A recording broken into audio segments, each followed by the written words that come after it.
The podcast on Haunted Hill will contain spoilers and swearing.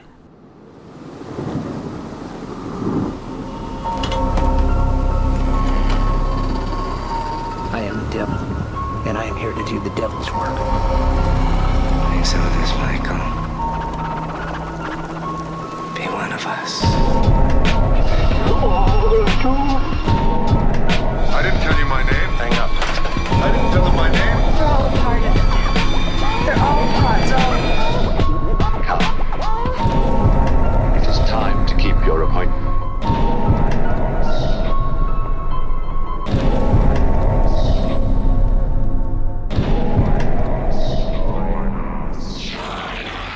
Hello and welcome to the podcast on Haunted Hill, episode 155. Keeping you alive, my name is Gav. This is... Doing a little jive, my name is Dan. Yeah. And other things that rhyme with 5. Funny enough, I podcasted earlier as well, and that intro started with me kind of singing this beginning of the song, beginning of the podcast. Don't know why. Whatever takes my boat when we press record. Never know what's going to happen. It's like flicking a switch, turning me on. What's going to happen? I'm always nervous. I never know what you're going to say. Normally, we've got about 30 seconds so far, and you haven't mentioned directions. So I did say good. turned on. You did, yeah. But no mention of cock. Oh, there we go. Hey. Welcome everybody. Yeah, I hope everyone's safe in the world. Everyone's happy, dandy, enjoying life. Nothing's getting you down too much. If it is, just turn that frown upside down. That means do a handstand, and then you'll look fine. Listen to us for the next few hours. We're going to talk some nonsense. We are. Yeah, we can talk about a couple of cool films.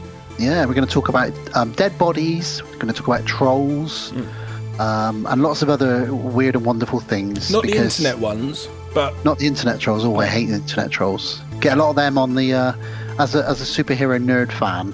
Anytime they mention, oh, there's a new Marvel film coming out or something, you get all these trolls going, oh, it'll be rubbish because it won't be exactly like the comic book that came out. So fucking hell, it's not. No, it's a different version. It's an interpretation of it. Or oh, this film's not going to be good because they've cast a woman in the lead role.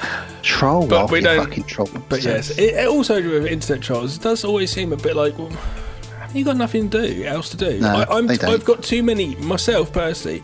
I don't have time to sit there and fucking dickhead type. I don't have time. I don't care. Like, I've got stuff to do. So I've gone through that wall, and I actually now don't get annoyed by it anymore. I just look at it and laugh. Yeah, I'm like that Michael Jackson popcorn meme now. I'm just like, ha ha ha, these fools. They live in their parents' basement at 45 years old. Indeed. Not that there's anything wrong with that if you're doing that now we can't really sort of mock that nowadays because the way it is at the moment, everyone's struggling to, afford to live. That's very true. We are a bit delayed with the episode. I got bloody COVID. Again? I don't know how. Like, you less than 2 years, a little bit of COVID, less than 2 years after the last time I got it, but I got COVID again. Nobody I was with got COVID. Nobody I came into contact with around me got COVID. I don't even know how I got COVID, so I twisted my ankle and knee skating, and I couldn't really do much, so I went to Sarah's. I spent most of the time with my leg on her bed, just elevated, just sitting there, because I couldn't do much because it hurt. And I got COVID. I did go out, but not for much, and I got COVID. And I was like, for fuck's sake. So we couldn't record because I just kept coughing continuously and that bullshit. Didn't even know COVID was still around. It is. Apparently, there's a new strain. They always say this every 6 months. There's a new strain. It's the same as the cold or the flu. It's always going to change because as soon as it goes into someone else, it's just going to change. I mean, we've definitely had, my whole family have had it. Yeah. Well, once, we confirmed it with the lateral flow tests, and I suspect we may have even had it a second time, but we don't test, who does anymore, really. I mean, if you do, more power to you, but it's not really, it's done now, in my opinion. Like you just said, it is just another cold and flu type thing that we're going to have to just deal with as a human race, really. It was frustrating. It said still isolate for 5 days, which I essentially did for about 4 days, and then I checked myself and I was fine. But it didn't really matter. I felt so shit. I didn't want to do anything anyway, so I wasn't really going to go out and hang out and go partying anyway. So I know it hits everybody differently, but it just felt like a really horrible, heavy cold. Yeah. I did watch a shitload of films. Started getting a bit bored, actually. Yeah, I've watched quite a lot as well. Well, before we get into what we've been watching, let's just tell everybody who doesn't already know, because they've already clicked on this, that this is, for this episode, we're doing another director's special. Yeah, we're doing a lot of these this year. This is Dan's idea for this year, sort of just chat about just different directors, really. Yeah, because it's our 10th year, isn't it? So. Yeah, we do occasionally do it, but we thought we'd try and fit as many as we can in this year. And it's cool sometimes to check out directors that haven't done as much or are a bit newer to the game. And when I say newer, they're still been around for 10 or 15 years, And for example, today's episode, we will be talking about Andre Øvredal, the Norwegian director, which some of you may have seen some or all of his films. And he's quite versatile. But that means we'll be covering the first sort of big film he did, which is the found footage fantasy comedy horror Trollhunter. A really interesting found footage film. Yeah, from 2010, and it's nice to talk found footage as well. And we'll be also covering his follow-up to that, which was the Autopsy of Jane Doe, which is a very different film, both in the look, style, and it's the best thing what happens when someone makes something and then someone actually backs them and hopefully doesn't interfere too much. I don't know how much a studio film Autopsy of Jane Doe is. It could just be an independent as well. I should really know this, but like just access to more money, maybe like Brian Cox and like, do you know what I mean? And then just working that craft and art which you've learned with like passion and everything, and pushing it to a high level and not being interfered with. Well, we'll get on to his filmography then as well when we talk about him in a moment. Yeah, that's what we're doing. We're doing a bit of Andre Øvredal when we're talking Trollhunter and the Autopsy of Jane Doe, two very different films from the same guy, and what a way to start a career. But yes, Gav, you've been ill. My family have been a bit under the weather, but it's just what it is. We're here, we're recording. What have you been watching? You know what I could have said? Interfered with, like Jimmy Savile in a morgue, and that would actually connected with the Autopsy of Jane Doe, wouldn't it? Could have slipped in some Jimmy Savile. Well, it's also we don't want Jimmy Savile slipping in anything in a morgue. Well, funny enough, Bill Murray will be helping us slip into a few things in the morgue later for the World of the Strange. So yeah, watch out. Exciting, guys. Make sure you listen for that one. What have I been watching? Well, I was ill, so I kind of wanted cheering up. I didn't do too much horror. I did some bits and bobs here and there.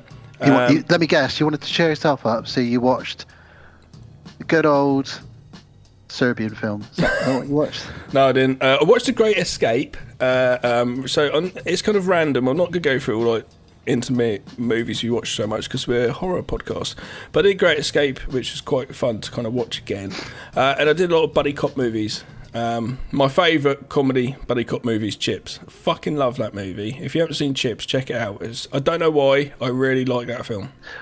Yeah, I mean, that and Baywatch both surprised me at how much I liked both of those. I don't know why. Yeah, I thought Chips was going to be awful and ended up being like possibly one of my favourite up there comedy films. Wow. Yeah. I think it's really good. It's weird though, because it's quite an action film as well. It's quite a strange one. Yeah. I did that. I did a few bits of bobs. Not too much horror. Didn't really feel like it so much. But I did watch the other day, because Sarah and I listened to the podcast. We watched Snowtown. Have you ever seen that? It's the movie kind of about the Australian murderers. I feel like bodies in barrels. The barrel. No, I haven't. And it's just about those. Watched that. It was alright, but not really too much. I watched Everest with Elijah. I did go to cinema yesterday. Good, actually, yeah, it's quite good because he's doing an Everest project at the moment for home ed school. But I did yesterday manage to get to the cinema with him, and we went to watch Kingdom of the Planet of the Apes. No, Kingdom of the Planet of the. That's it. Of the Apes. Their names. Quite enjoyed it. 2 hours 40 minutes. It's a long one to take a 9-year-old. He was bouncing, especially as he's pretty much has ADHD. He's bouncing around a little bit. But when he went to the toilet, actually, I did have to turn around to the person behind me. I was on the second to last row, and there's no one else on our whole row. There's just one person behind me. I could hear their phone. It's like, so Elijah went to the toilet, and I turned around to him and said, "Yo, dude, turn your fucking phone down," is what I said. And then I realised it was a woman for a start, and I thought it was a bloke. Not that mad, I'll still say that, but I thought when I said dude, I thought it was a dude, not a dudette. And they went, what can you hear? I'm reading. It's like, just turn it down. I could hear. Reading? Yeah. It's like, well, don't pay for a cinema ticket. I imagine it. I've been thinking about this. I kind of appreciate it in some sense where you're wandering around, hanging around. It's probably one of the art students in the town that I live near. And they've got nothing to do. They don't know people. What they could do, oh, fuck it, I'm going to go to the cinema and watch a movie. What's the... Yeah, let's go watch that. Not with really probably seeing any of the other films or really caring, just wanting to watch a movie. But when it comes down to it, they're just sitting in there looking at their phone the whole time. And not long after me turning them off, they left the cinema. So, yeah. I wouldn't feel guilty about that at all. Oh, no, I didn't. No. But it was just like, what the fuck? Anyway, the movie was alright. It wasn't too bad, actually. I kind of like those Planet of the Apes movies now because I did obviously have my fear of the monkeys. Yeah, so you don't like the monkeys very much. But I'm alright with it now. And me and Elijah went through the whole of that series last year of those newer Planet of the Apes films. They're good. They are, and this new one was actually pretty good. I quite enjoyed it. Well, I'd like to do a monkey special with you at some point. I need to do Monkey Shines. I know that's one I'm going to do, because that's George Romero. Yeah, we could probably do Monkey Shines and the original Planet of the Apes, the very first original 60s. Let's do that and talk about ape movies, because there's quite a lot of them, actually.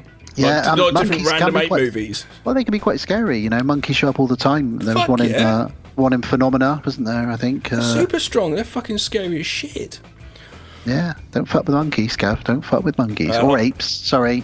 Apes, monkeys. Don't want to get them confused. Speaking of gnarly animals, on Friday I was around someone's house filming them with a green screen and stuff, but they've got a dog which is like a XL bully, but it's not, but it's fucking massive. I don't... It's not that I don't have any fear, I'm just not bothered by dogs. So I was like, hello, little boy, and it's just so scary. He was fine with me, kind of realised that I was quite a fun thing, but even his tail whipping was sharp and hard, like a proper whip. It was like, wow. And gnarly as fuck. Speaking of animals and what they could do to you, wow. Gnarly. What have you been watching? I've treated myself. I've been blessed, actually. I've watched some absolutely fantastic films in my last couple of weeks. Oh, good. What have you seen? What? I've caught up on a few that I've been wanting to watch for a long time. Yeah. So I watched one from 2016. It's old now, but I've heard lots of good things about it. Christopher Lloyd is in it. It's I Am Not a Serial Killer. Oh, yeah. I think I used to have it on DVD, but never just got around to watching it. I think I got it free from Fright Fest. It was really good. It was good in that it was about a kid who thinks he might be a serial killer, and then he meets an old man who he suspects is also perhaps a serial killer for real, the old man being Christopher Lloyd. Yeah. I won't spoil the ending because it's still 8 years old. Some people might not have seen it. It's not Old Man Cock, is it? It's not Old Man Cock. It goes absolutely batshit crazy at the end, and I was just like, you would either go all in or you'd hate it. But I think, I know a lot of people loved it. It was really, really good. Very strange as well, and it's kind of a bit sort of set, I'm guessing it was set in the early 90s, late 80s, but it didn't do that whole Stranger Things thing. It was what it was, you know. And funny enough, in that him and his mum work in the local coroner's office. So his mum is like the chief coroner, and him and his mum get the bodies in and they take them apart for, you know, and tell the cops what's happened, just like Autopsy of Jane Doe. Yeah. So funny enough, it's a bit like that, which was just a coincidence. But yeah, I Am Not a Serial Killer was awesome, and I was like, wow, I didn't think that would be that good. Then I finally got on the bandwagon for The Last of Us. Because, I've not seen that yet, no. Well, I just haven't got around all the time to watching it. You've probably not played the game. No. I've not played the game, but I've not really played it. Our buddy RJ McCready, he is the biggest fan of that game ever, and he's been talking to me about the show. He can't wait for me to watch it. So I actually bought the show on Prime because I got some Amazon vouchers for my birthday. Bought the show because it was on sale or something for like £10 for like the 9 episodes. So it's like about 12 hours worth of show. That's not bad though, is it? Fucking hell, it was incredible. I cried at almost every episode because I don't know I think it did me better that I don't know the games. I don't know. I know it's a bloke and a girl. That's kind of that's all I knew. But the emotion, it was everything that The Walking Dead wishes it was. And also, it was like you could really see films like the Girl with All the Gifts has really ripped off the game, you know, and all that kind of stuff. 28 Days Later, I was glued to it, and I binged it over about 3 or 4 nights. Absolutely loved it. Really violent, great effects, and Pedro Pascal is phenomenal in it, as are most of the people in it. But yeah, there was some good horror as well, and I know that they've just started production on season 2, so I'm really excited to watch that. But I know everybody out there has seen this apart from you, but I had only just seen it myself, and it's just one of those ones I wanted to commit to it properly. Finally watched it, and it absolutely held up. I've been talking to RJ about it, you know, just saying like, fucking hell, this is so good, so good. Great acting and everything in it. I'm glad you like that. I'll have to check it out. That was the thing. When I had COVID, I realised I had to lock myself away for a few days. No one could really come see me or couldn't see anybody.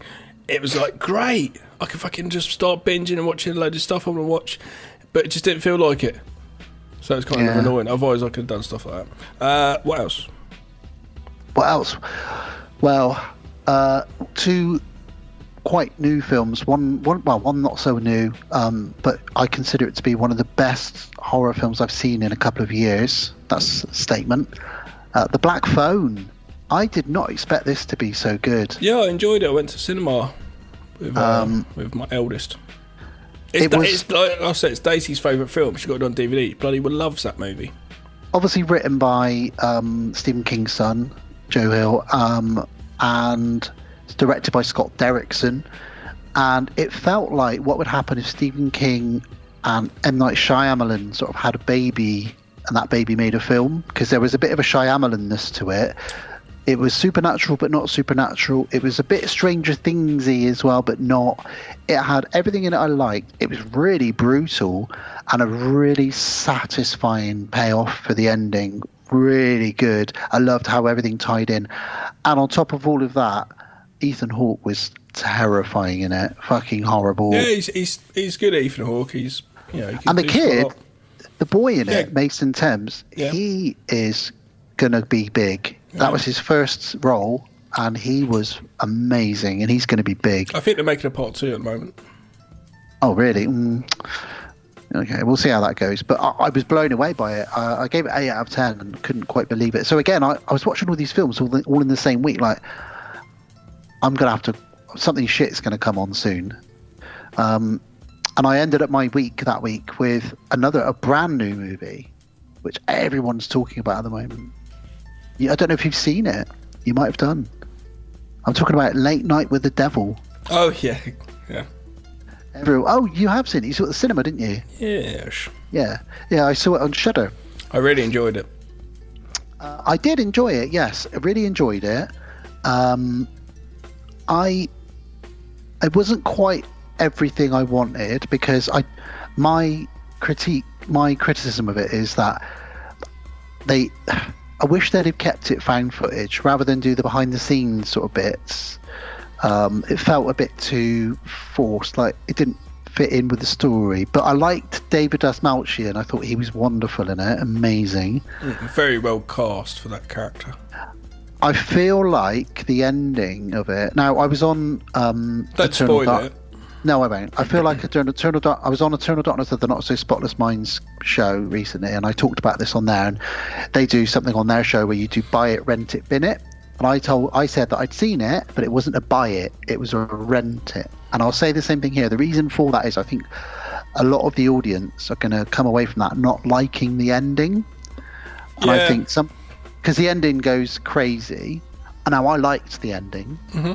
I thought I lent into the batshit craziness of it, but I've just seen it before. I've seen that film before. I've seen The Exorcist. I've seen The Omen. I've seen other found footage stuff, and I would go back to them more than I would go back to this. But it was still a very well made film, and it's nice to see some kind of found footage in the mainstream. And I like the idea. I'm surprised no one's ever done something like that, other than Ghostwatch, which we talked about. You know, yeah. Other than Ghostwatch, no one's ever really done something like that before. I just hope they don't make a sequel or something. It's got to be its own just one-off thing. They won't. No. I'd watch this over The Exorcist though.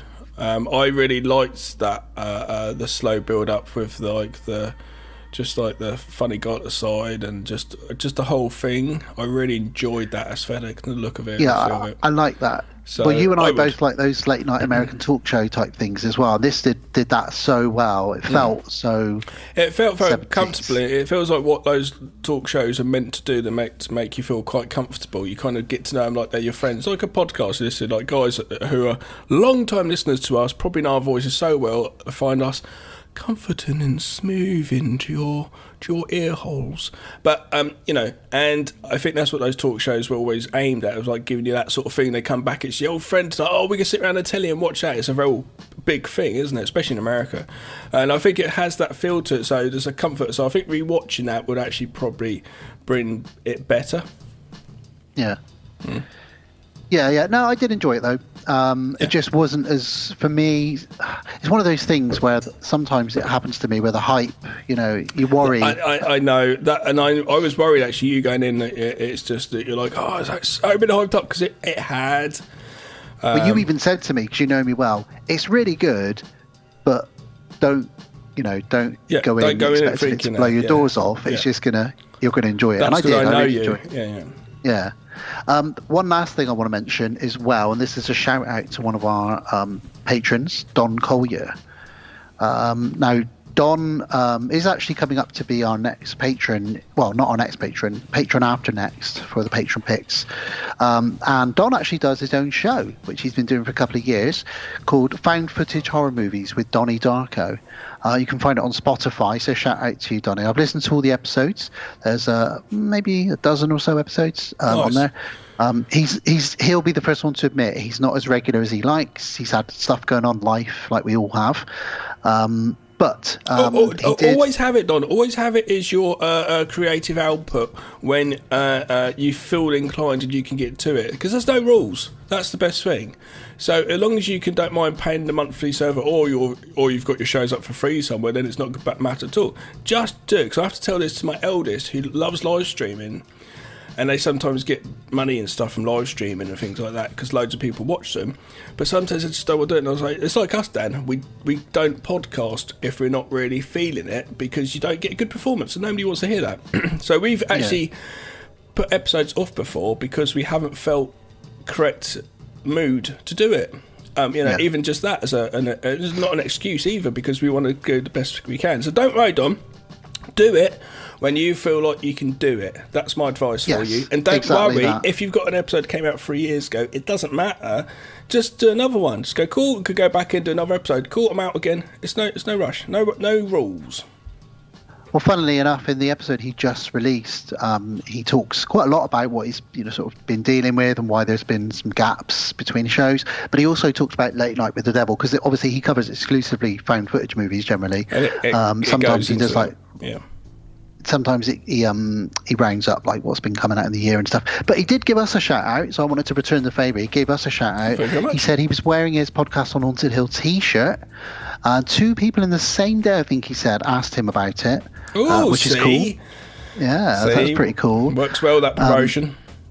And he sent me a really lovely email, quite a long email, just sort of telling me quite a lot of stuff about his journey's been on and stuff. So I just wanted to give him a shout out, Don. Thank you so much. I replied to you obviously, as you would have seen, and looking forward to hearing your picks. Take your time, my friend, as with everything, whether it's shows you're doing or telling me what you want us to cover for you. But yeah, really glad to hear from you, and glad that your t-shirt is getting people come over and talk to you as well, because you can then also say, I do a podcast too. We'll have to get, if you want to. We'll have to get ones where we have little things that says pinch here. There's it's just where the nipples are on the t-shirts. Brilliant. Pinch here. Yeah, Actually, Don don't wear know that to because work, people might get arrested. Yeah, especially if it's ladies or molested. But there we go. I just want to give Don molested and arrested. Molested Development, Puff Daddy's new song. He's going down, isn't he? But we won't get onto that. Well, he's already been down, I think, quite a few times. That's the problem. I just wanted to give Don. Sorry, Don, at the end of that. Yeah, I totally appreciate that. It's amazing. Very, very, very, very quickly. Did you see his apology video? Yes, it was awful. At no Have you point. seen him beating up the girl in the corridor? Yeah, at no point did he actually say her name in the apology. It's like, well, who are you apologising to? You're doing it because you have to, and you don't want to. And he's looking at a script offside the camera. I watched the Behaviour Panel. It's a really good YouTube channel. You should check it out, people.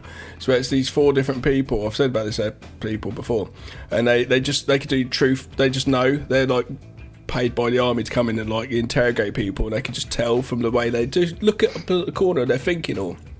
And they were just like, going to town on him, like this is the worst apology video ever. Yeah. Fuck him. Yeah. Fuck P Diddy. Well, that's what we've been watching.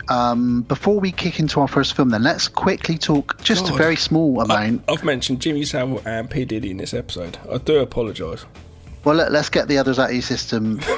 Rolf Cosby, Rolf Harris, Bill Cosby, Harvey Weinstein, Donald Trump, and anyone else that comes to mind. Donald Trump Philip Schofield? I don't know. Let's say. Anyway, there's another one. Well, he's not, but he is. Okay, well, let's talk about Andre Obrador. He is our director that we are doing a director special on for this episode. Now, the weird thing about him is he's a very private man, and there's barely anything online about this man. Oh, does he not have an online profile? Yeah, he doesn't have a profile. It's not a bad thing, to be honest with you. If cool. I could get away with it, I would, but I have to, like, work reasons. It's easier just to have it, annoyingly. It's very cool, I think. So we can't talk too much about his background or how he got into film. I can tell you a few bits. I can tell you he was born in 1973. He's Norwegian. He's a director and screenwriter. Obviously, he did Trollhunter and Autopsy of Jane Doe, which really kicked his career off. That Trollhunter is like still his biggest thing, really, because a lot of people haven't seen Jane Doe unless you're like a big horror fan. It's not like a mainstream film, which is strange. That means Rick. That means it answers my question as an independent rather than a studio film. If it's a studio film, it would have been loads of money on marketing, etc. Yeah. And it was in the cinema, but so all we can really do is talk about his career, really, which is short but very strong. Because his first major film was obviously Trollhunter in 2010, which we're going to be discussing in detail in just a moment, which is a Norwegian language found footage horror film. It's basically like if you like rare exports, then you'll probably like this. It takes that kind of spin on a fantastic fairy tale type thing and puts a dark twist on it, doesn't it? It's very good. Obviously, Autopsy of Jane Doe. We won't talk about that now because we're going to be talking about that in detail later as well. Let's just look at his first film. Interesting title: Future Murder. Yeah, I don't know what that's. Film. I don't think it's really hard to find. It's a Norwegian movie, I believe. It's kind of interesting. It's a really interesting name. But you can see how his career went, because after Jane Doe, he then got the chance to direct Scary Stories to Tell in the Dark, which is a big sort of jumping on that Goosebumps bandwagon, turning a kid's books into. Do you like that film? I like some of it. Yeah, same as there's a feel and look to it I really quite dig, but yeah, it's not up there 8 out of 10 or something. It's a 6 out of 10, isn't it? I love the scarecrow bits. Yeah, they're really good. That's a great look. The weird thing about it is some of the film is too scary for kids, in my opinion, and some of it is not. It's a mixed bag, isn't it? Who's it for? Yeah. I saw it at the cinema, but it was it was actually when I was having mental health issues, like 5 years ago now, and it just wasn't feeling it. But I think that's the reason. Watched it again not that long ago with one of my kids. Quite enjoyed it actually, and he's in pre-production to direct the second part, by the way, right now. Yeah, that's right. Interesting. What's Mortal? I don't know that one. Yeah, Mortal is an action fantasy. So again, he's really trying lots of different. Well, it's quite good though. A young man discovering he has godlike powers based on ancient Norse mythology. So he's keeping his roots. I reckon this is probably shot in original title's Torden. I reckon it's probably shot. It's on Plex. You can watch it. Oh, okay, interesting. And then after that, after that, a movie I haven't seen. I have seen, and I watched it in Whitby, where it's set because it lands or departs. No lands. Yeah, The Dots. Last Voyage of the Demeter. Which I quite enjoyed it. And that's an interesting career. That's his last thing at the moment, other than anything that's in production. So he went from a found footage, relatively small budgeted. Well, they went from Future Murder, whatever this feature film is. Yeah, but he didn't do anything for 13 years after that. It takes a long time to get going sometimes. But out of the blue, Trollhunter, which everybody was talking about when that came out in 2010. And that's because you're at the point of like found footage films. There's so many found footage films. In 2010, we're looking at around Paranormal Activity, because obviously Blair Witch kicking it off. Grave Encounters, all of those sort of. And there's some which are like that are standout found footage films in the subgenre of horror. But then Trollhunter came along, and then obviously that was kind of like that dude whose first film was kind of found footage called Monsters. Yes. Gareth Edwards. Yeah. And that's the same principle, where it's doing a found footage style film, but using good effect skills and chucking in big fucking monsters. And he himself, he went up from the scale straight up into doing Star Wars, or whatever the fuck he was doing. Yeah. Yeah, Star quite Wars and quickly King Kong from and shit found like that. footage. And that's him showing his skills with effects and stuff. Obviously, our man here hasn't gone on to do like an effects heavy movie like a sci-fi type film, but doing a Trollhunter, but a found footage film comes out. Yeah, there's a found footage movie, okay, but have you got a thing which is your USP, your unique selling point? That is big fucking trolls in it, and it still looks pretty good. The trolls look pretty decent. You know they're fake, obviously, but it's fine. And it's fun, and it's got good characters in it. For a found footage film, I think it sticks out more than the others. Do you know what I mean? The average found footage movie, for sure. It's got budget to it. And then Autopsy of Jane Doe is completely the opposite. It's got 2, 3, 4 cast members, if that. I love Autopsy of Jane Doe. Incredible movie. One of the scariest films I've seen in the last 10 years or so. And I'm sort of showing my hand here, but... Yeah, I was intimidated the first time I watched it. Me too, and I've probably seen it 4 or 5 times now, which is a lot for a film that's only 8 years old. But I was also in the same building as Dead People when I was watching it. And what I would say about it is, for me, it's as good as Witch. Eggers' Witch. It's up there for me as a film that gets under my skin. It scares me every time I watch it. Well, spoiler alert, it is a witch movie. Yeah, well, yeah. Yeah, you don't know that, but we're going to get into it. And if you haven't seen the film, please stop this. Go watch the film, Autopsy of Jane Doe. Trollhunter, you don't have to do so much. But so Autopsy of Jane Doe, at this point, Hollywood have noticed him, because Autopsy of Jane Doe is rumbling under the surface. Obviously, Trollhunter, people are talking about it. So they've said, well, let's give this Norwegian guy some money to make a big budget American film that people know from the books from their childhood. So he goes on and makes Scary Stories to Tell in the Dark. It did all right. A lot of people liked it, but I don't think a lot of horror fans liked it.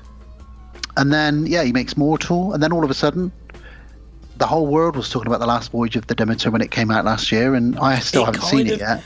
Well, it kind of had issues somewhere along the lines. It's a 45 million budget, and it grossed worldwide 21 million.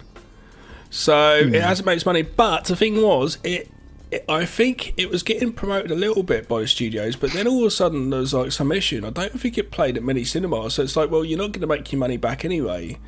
It went to streaming really quickly, didn't it? It did, and I think it was a bit of and it just all of a sudden was kind of like, where's that movie?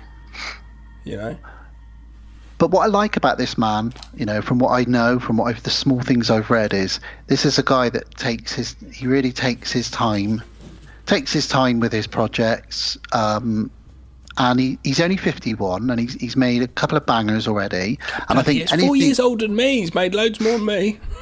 But I think this is a guy that I'll watch. There's something about that Finnish and Norwegian side of Europe that do these movies. I mentioned Rare Exports earlier, which is Finnish, and I don't know, there's something to be said. There's a little bit of a dark sense of humour, and they do horror very well. And I'm sorry that I haven't got much more to talk about with him, but he's a very private gentleman, which is absolutely his prerogative, and I think that's brilliant. But what I can tell you is he's made 2 very different horror films that we are going to be talking about in this episode, because they're both very good in their own way. So that's it for me about Andre Overdahl. He's just Andre. He's cool. It's funny, the found footage genre. There's a few movies out there where straight away you start watching them, you're like, oh, there's been money put into this found footage. Where, like, currently I am, with the Deadbolt crew, making another found footage movie. And it's zero budget. It's absolute zero budget. But that's why I love found footage movies so much, because you can get all these different types of filmmakers that can come along and make one of these films. Obviously, degrees of them being good varies. Yeah. I mean, there's a lot. You can have of high budget. You can have high budget, and it doesn't matter if you don't know what you're doing in a found footage film. It could be shit, because you can have someone that's going, "Oh, a studio. Oh, we're going to make a found footage movie. Okay, we've got all this money. It's popular at the moment. It's got this money. Let's do it. So the camera's got to do this." It's like you don't know it. I know found footage films, so I can kind of do it with literally no money, and it still come out as okay. Not like massive trolls in it, and Don Collier, you know, he'll be with his show, he'll know about this as well. But like, I think found footage it's gone past. It's on the down now. We hit the peak. Yeah, and sadly, it's just there. It's like zombie movies or Frankenstein films. Sadly, the majority of what comes out now, found footage wise, is is quite shit. A lot of it.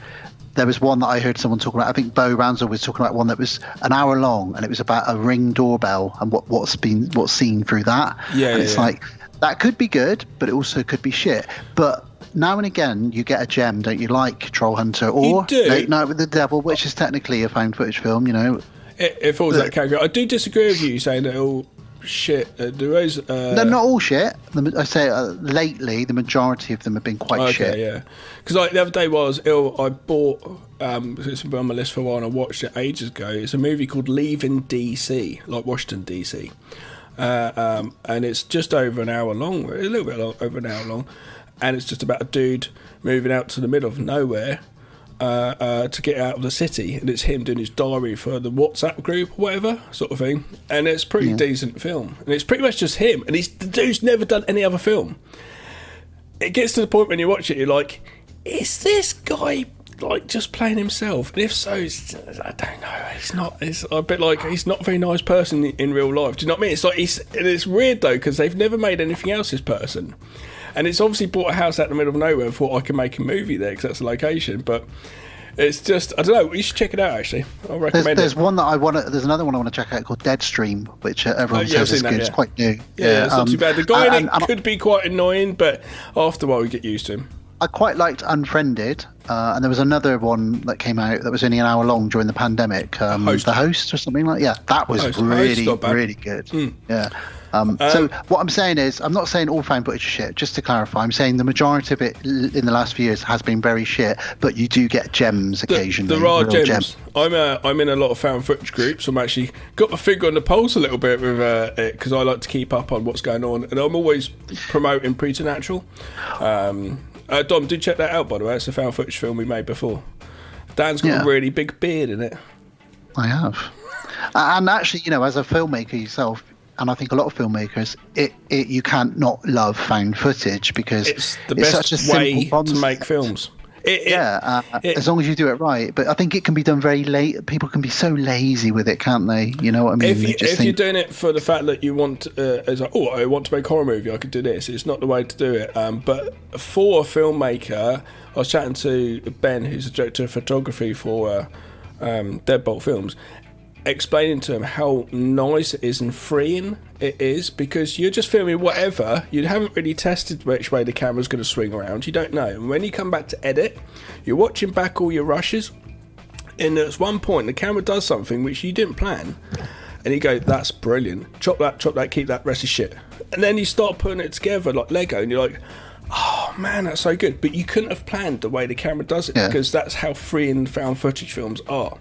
So for a filmmaker, I love it.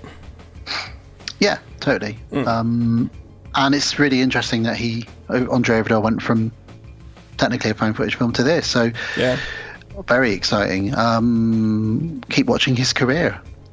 Shall we have a trailer? Trolls? Yeah, let's hunt some trolls. I do. Well, I was going to say, I do apologise. The trailer's probably going to be in Norwegian. Well, listen, you've got to pay the troll toll to get into this diddy hole. You gotta pay the troll toll to get into this boy's soul. Another reference to It's Always Sunny in Philadelphia. Are you saying boy's hole or boy's soul? Boy's soul! Get into this, boy's soul! Incredible stuff. I do. Whenever I think of Trolls now, that is just what I think of. The other day, I did it again. I started season 1 and I've started going through them again. I'm on like season 4 now. They're just the earlier ones are very, very. They've got so many gags going on in just one episode. Do you know what I mean? There's a lot of energy in the early ones. Very funny. Anyway. Indeed. Well, let's go hunt some trolls. Here's a trailer for the Trollhunter. Here we go.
Okay, so Trollhunter from 2010.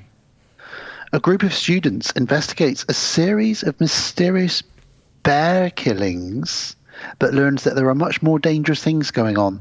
They start to follow a mysterious hunter and learn that he's actually a troll hunter. Trollhunter, the name, does actually put across like a really bad sub-video channel on Pornhub, I've got to admit.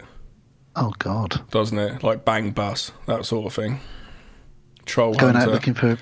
Yeah. Let's not go there. Well, this is written and directed by Andre Overjol. And if you like rare exports, I've said it before, if you like that kind of thing, you're going to like this. Because this takes the myths of trolls living under bridges and smelling the blood of a Christian man and all that kind of stuff. Which is quite cool. They've got trolls under bridges in this. It's like, as a kid, there's that story, wasn't there? There's that nursery of the troll on the bridge and shit. Billy Goat's Gruff. And they eat the goats in this one on the bridge as well. You know, they do all this very clever stuff like that. Now, this movie came to fruition, to light, because of something the Norwegian president or prime minister said in a random interview. He was asked, and they show it at the end of this movie, he was asked in a film about power lines and what they're going to do about the problem with power lines, because in Norway they take the environment very seriously. And he said, yes, there are too many power lines, but we do need them here because we have a troll problem in Norway. And his assistant looked over at him and like, what the hell? And he was it was in the news for a while that he'd said it, and then it went away. But Andre Overdal obviously thought, and his brain started to go in, and he wrote Trollhunter. That's brilliant. And they show that clip at the end of this film, so you get to see that little clip of him saying that, and it feels like fake, but he did actually say it in a real press conference for a laugh. It was so weird. It'd be like Trump saying, or whoever, someone's in power saying something really random, like, yeah, well, there's a Sasquatch problem. So I do like the fact that this film is just, from the name, it's a fun film. This is a comedy, trolls aren't like we don't really have many examples, to be honest with you. It's not Freddy Krueger Hunter or the Pedophile Hunter. Jesus Christ. That'd be an awful movie and I'd never want to see it. But Trollhunter, it kind of makes it kind of fun. I used to have trolls, little ones with long hair. Yeah. Trolls are fun. So it kind of makes it like you're going into it with a bit of a tongue-in-cheekness to it, I feel. and it gives them a backstory, because there's different types of trolls that have different, not powers, but different abilities, and some of them eat rocks, and some of them live in the forests, some of them live under bridges. I love the flash of light and it turn to stone. That is great. Yeah, and we're spoiling it, guys, so do watch it if you haven't seen it. It looks great on camera as well, and like you said earlier, the trolls themselves look good. You know, you forget just how much you see of the trolls. You know, you think, are you just going to see a little glimpse? But and no, they are see fine. Trolls. And you got to remember with found footage review, one thing you got to remember, if you're doing effects, it's a lot easier. It is quite fairly easy now. I've got AI fucking help you do effects nowadays. I'm using AI with slight little bits here and there to help me like detect movement of body, and do you know what I mean, like that. It's really good now. But you got to remember in found footage, the camera's constantly moving. You're not like a static locked off tripod type of shot where if you're applying effects to a static locked off shot, it's easier, it's cheaper, quicker, you get it done. With the camera moving, it's a whole new ball game. You're going against, as the camera moves left, you've got to make sure that troll's moving right. It's the whole, do you know what I mean? And so you can get away with blur and stuff like that, can't you? And it looks good. It looks good. It's an older film now, and you got to admit, sometimes with effects. Yeah, sometimes films with effects, you watch them and you're like, ooh, that's why sometimes, brain deads and stuff like that look so good still, because they're not digital effects, they were on screen in camera. I think the ingredients that make this work are, it's fun, like you just said. It's original. It's also found footage makes it. I think found footage is a good choice. Yeah, it works because of that. It's great acting in it, especially from the Trollhunter himself. But some of the cast they're not annoying or anything like that. You know, it's good acting in it. And on top of that, they're shooting it in Norway, which is fucking beautiful. You've got these incredible landscapes and forests and mountains, and lots of long roads to drive along and get these great shots. You can just drive along and do all of this. If you live in Norway, you know, it's harder to do that in the UK. You know, there's always going to be a fucking bus going by or something. But so all of those ingredients, I think, and then Andre Overdahl is obviously the director and the writer. He had the vision. He knew what he wanted, and a writer director is always a great thing, isn't it? You know. Yeah, and I think any found footage show, I was just thinking about it, like, which production values a bit more than your average found footage film. I think every time that happens, at some point in pre-production, a producer's come to them and said, why found footage? We could just make it traditional. And I say that he's gone and said, no, this works for this film. I think he's gone, this is going to work for it. We could traditionally just film it like all these great shots and troll, but it works so much more fun with this. It makes you feel more like in the zone as well, in there with them. Yeah, because you do have to suspend your disbelief, because of course we're talking trolls, you know, and we're talking, you know, the government are involved and all that kind of stuff, which is fine. We've seen conspiracy movies before, you know, with aliens or Bigfoots or whatever being covered up, but you know, the documentary crew go along with it, and they're just, you don't really know what they think they're going to get out of it other than up close and personal. They all think they're going to get rich, I guess, if they're allowed to show this to the world that there are trolls. But yeah, I don't know. And notoriety, I think, for, you know. But at the end of the day, you're just along for the ride, and it's a fun ride to go on, really. Yeah. I think it could be shorter. I don't even know what length it is. What length is it? It is 1 hour and 43 minutes, so it is a long one. Yeah, I'd say 90 minutes would have been fine. I'm going to show it to Elijah, I think. I think he would appreciate it for the monsters, because he you know, he's always making them out of clay and he loves them. Oh, yeah. Yeah, totally. All right, well, let's get hunting. So we start off, as we do with a lot of these, Blair Witch and all this kind of stuff, where we get like a bit of text telling us, you know, a documentary crew was going hunting for a bear killer. They were going out to see what was going on, because some bears are being killed illegally in Norway, and they wanted to know what was more about it. But they came across something that they weren't expecting. The following footage, you know, reveals what they found. Yeah, that's all that kind of stuff. It's great. It's funny because right in the middle of what we're making at the moment, it now starts up with memory cards have been found, and I watched this. I was like, oh. Unfortunately, you have to. There's some things you can't get away with. You've got to make reasons for why the camera's there. That's one rule with found footage. Why is the camera there? And with this one, it's good because it's like research. It works well. Whoa, I can't hear you. Sorry about that. What happened So like we there, said, Norway- Daniel? I'm muted by mistake. The troll got me.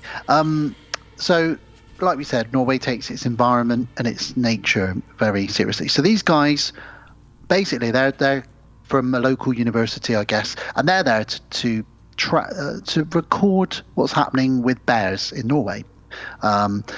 They think there's a poacher going around killing these bears because there's only a dozen or so officially licensed bear hunters in Norway. They don't kill them very often, only if they get too close to a town and stuff like that. So we start off with them sort of chatting to these guys, and all of them are saying, well, there's a poacher, this shouldn't be allowed. We're very angry with this, whoever this is killing these bears. We think it's this random guy that we've seen rolling around in a dirty old trailer van. He's a really strange guy. Have you so seen... this sort of... Sorry to interrupt. Have you seen the Lost Coast tapes? Yes, I have. That's a good found footage film. It is. It kind of reminds me of this setup. You got the three of them, and they go and they find a seasoned veteran who lives out in the middle of nowhere or whatever, and he's like a sort of John Rambo almost like, and they're like, "We're going to follow you." And, okay, it's very much like that. Yeah, because this guy's a bit of a Rambo type guy, isn't he? He's sort of a one man army. Right, yeah, he's definitely Mel Gibson in Lethal Weapon. He doesn't have a relationship. I'm telling you straight away. Especially like if any lady comes into his trailer, it stinks of troll piss. Yeah, it's not something she could turn a lady on. There might be golden showers involved, but it's troll golden showers. Yeah, Ugh. Trollden showers. Troll golden showers would be like a waterfall, wouldn't it? One of those big trolls. Showers. Trollden showers. For all you Texture like perverts. sun. Weekend of Trollden showers. Texture like sun. Ugh. Yellow and stinky.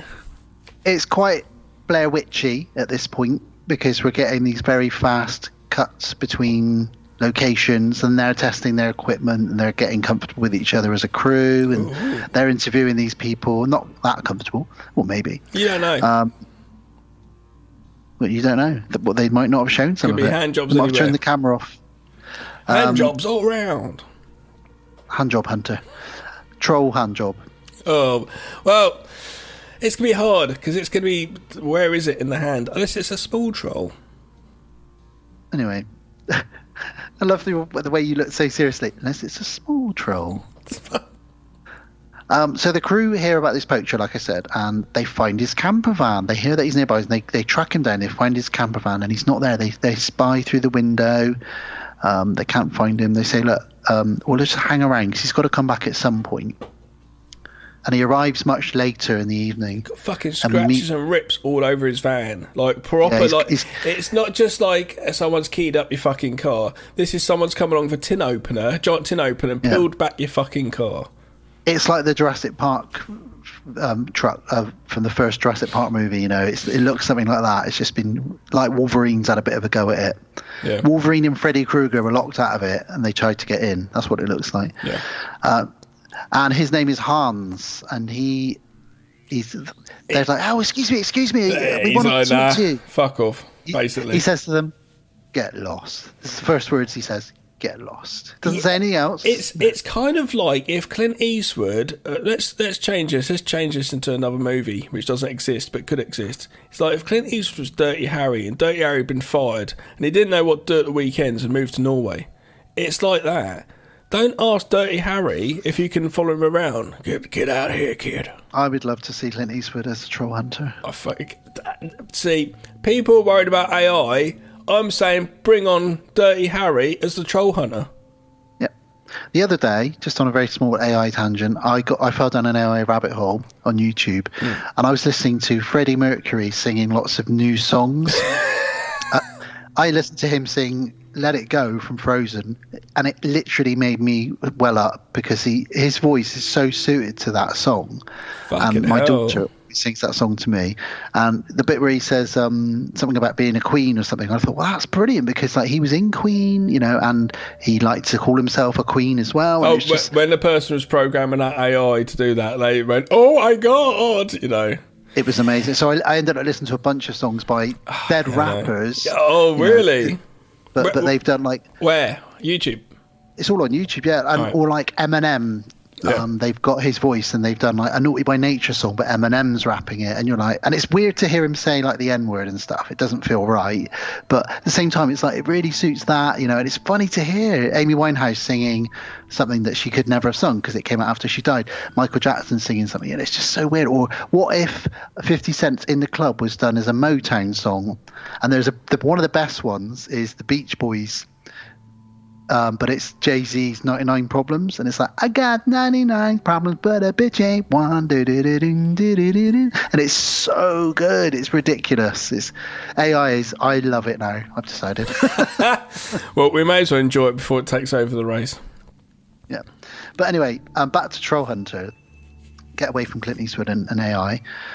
So he tells them to get lost. So it's night time. Now, one thing this film suffers from is there's a lot of, and then it was the morning, and then it was the morning, and then it was the morning, and now we're driving, and now we're driving. There's a lot of samey stuff, and I agree with what you said. I think we could have cut this down somehow by about 20 minutes or so. It needed a new chop to it, definitely. But it is what it is, and it's a fun ride, like we said. So they hide out, and they see him come home, and they follow him. They're like, let's try and follow him tonight and see where he goes. But he knows.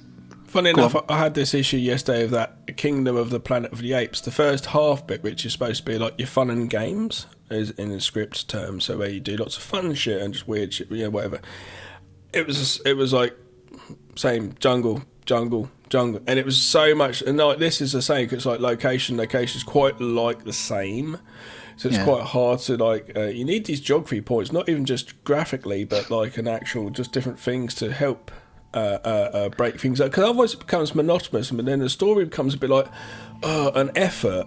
I don't want it to be an effort. I want to be enjoying it. And this is almost Norway working against the director, because Norway is quite samey. So a lot of the settings do look the same. Yeah. Unless you're Norwegian, you might recognise certain landmarks and stuff, but it's a lot of forests and mountains and roads and stuff and rivers. But again, it is what it is. And funny enough, in the Planet of the Apes movie, very quickly, at the midpoint turn, it became really interesting then, and I really got into it then. It's almost like the story, the second half was almost when the story really started. Do you know what I mean? It's like you could have chopped some of that down a bit more. And it's just interesting to know, because normally the second half of films is when people sometimes struggle before you get to that third act. It's funny, isn't it? While we're on this tangent, it's funny that film is now so... not up its own arse, that's not the right word to use, indulgent filmmaking and Hollywood, is that films these days are a good hour longer than they were when we were younger. When we were growing up in the 80s and 90s, films were 90 minutes, maybe an hour 40. Sometimes they were 60 well, not 60, but they were like 70 minutes long, depending on what you were watching. These days, most films are over 2 hours, 2.5 hours, and I like that, I do, but at the same time, sometimes I just want to be in and out, Gav. And out, that's all. I agree, because it made me think, this Planet of the Apes movie is 2 hours 40 minutes. You can't tell me that doing the movie for just 2 hours and cutting 40 minutes off wouldn't have saved you money with how much more effects you have to add for another 40-minute movie. It's how many more days shooting so 40 minutes more of a movie. I don't understand. And more people, I thought, were probably put off by going to a 2 hour 40-minute movie than they would a 2 hour movie. Even 2 hours seems a bit much. It depends on it, what it is, But I think with that, you could do 2 hours. But 2 hours 40, I think definitely people would look at it and go, nah, fuck that, 2 hours 40. I had to discuss it with Elijah if he could do it. Some people are like, I'll wait for that to stream. Yeah, and I can pause it, do what I need to do. But then the opposite is true of something like The Last of Us. What the first episode is an hour and a half, but then the second episode is 50 minutes, then 45, then one's an hour, then an hour and 10, then 50 minutes. But I never wanted it to end. I think what they've done, the formula for TV shows has been found, obviously a little while ago now, with Breaking Bad and all sorts. Enough where it's a drug, and it gives you just enough to hook you in without making you bored. And they know that they can push it out for 10 episodes where you can extend it and then all of a sudden go, nice, this is where this happens, fuck yeah. Where in a movie, it might, you couldn't do it or it's too much or whatever. So that's why I think TV works. They found that magic formula to make it a drug. the bastards get you, don't they? Because when it's a good TV show, you don't. It feels like you've only been watching it for 10 minutes, and then it goes end credits, and you're like, what? Yeah. For example, I watched recently Baby Reindeer on Netflix, and let's watch that. I was like, needed to go to sleep. I'm pretty good. When I get a bit tired, it's bedtime. I was going past it going, oh God. I was like the guy in acid all over his face in Poltergeist, Robocop. I had to turn it off eventually. And then in the morning I woke up and I binged the last 2 episodes in the morning. I don't do that. But they good, though. Fucking hooked me. They had me. Yeah, it's good that they Have you seen that? I saw 50% of it over Alice's shoulder while she was watching it. Oh shit, sit and watch that shit. It's fucking... Yeah. That's some Didn't crazy really shit. do it for me, but There's I've a heard whole other good thing going on about that on the outside, but we're not going to get into that now. No, I know the story behind it. But yeah, so back to our intrepid documentarians. They follow this Hans guy secretly, or they think secretly, at night time, and he loses them because of course he does, because he's a badass. So they've lost him, and that's the end of that. And the morning time comes, and they're on their way because they've heard a bear's been shot. I actually felt a bit like, fair play to him a bit, but I wouldn't want to do it. I'd be a bit nervous that he's going to fucking come up and butt me in a fucking shotgun. Do you know what I mean? They were so almost rude about the way they approached him. It was so cheeky almost. He gives off a bit of a Wolf Creek vibe at times, doesn't he? You're not quite sure he if he's going to... definitely gives off a, like, stay the fuck away from me, but they keep persisting to the fact that they follow him at night, like, for a long time, to if they come up to him, which they do, on the boat.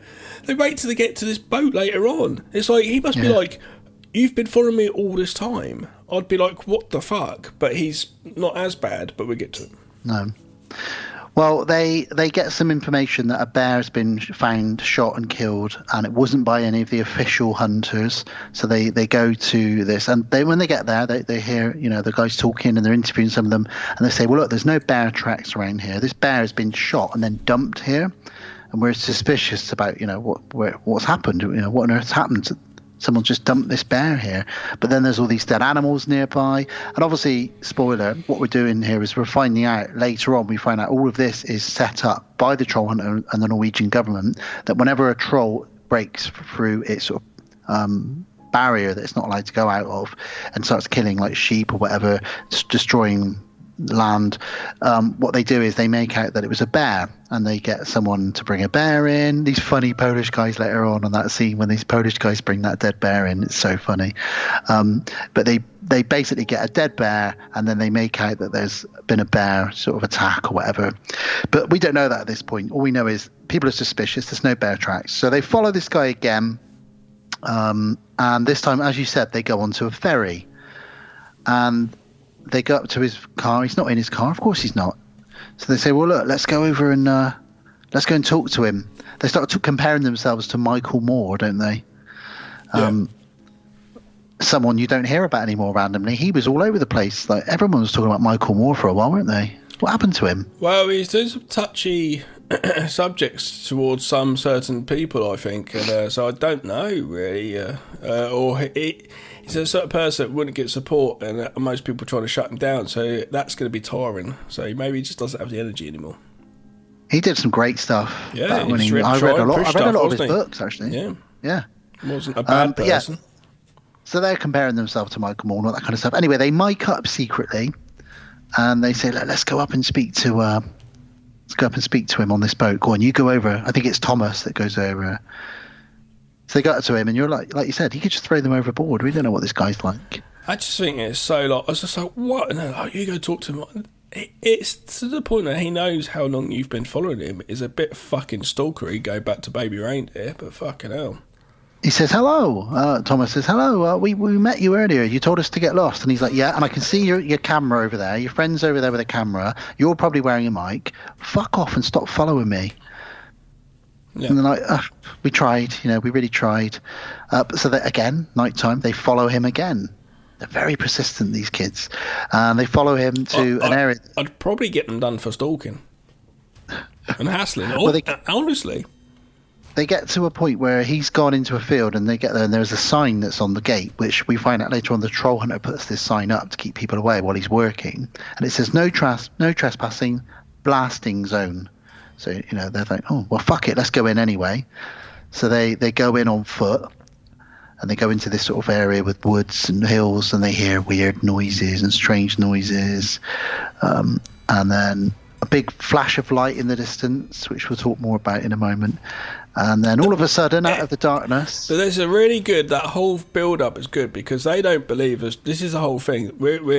We know that there's going to be trolls in it because we're watching the movie.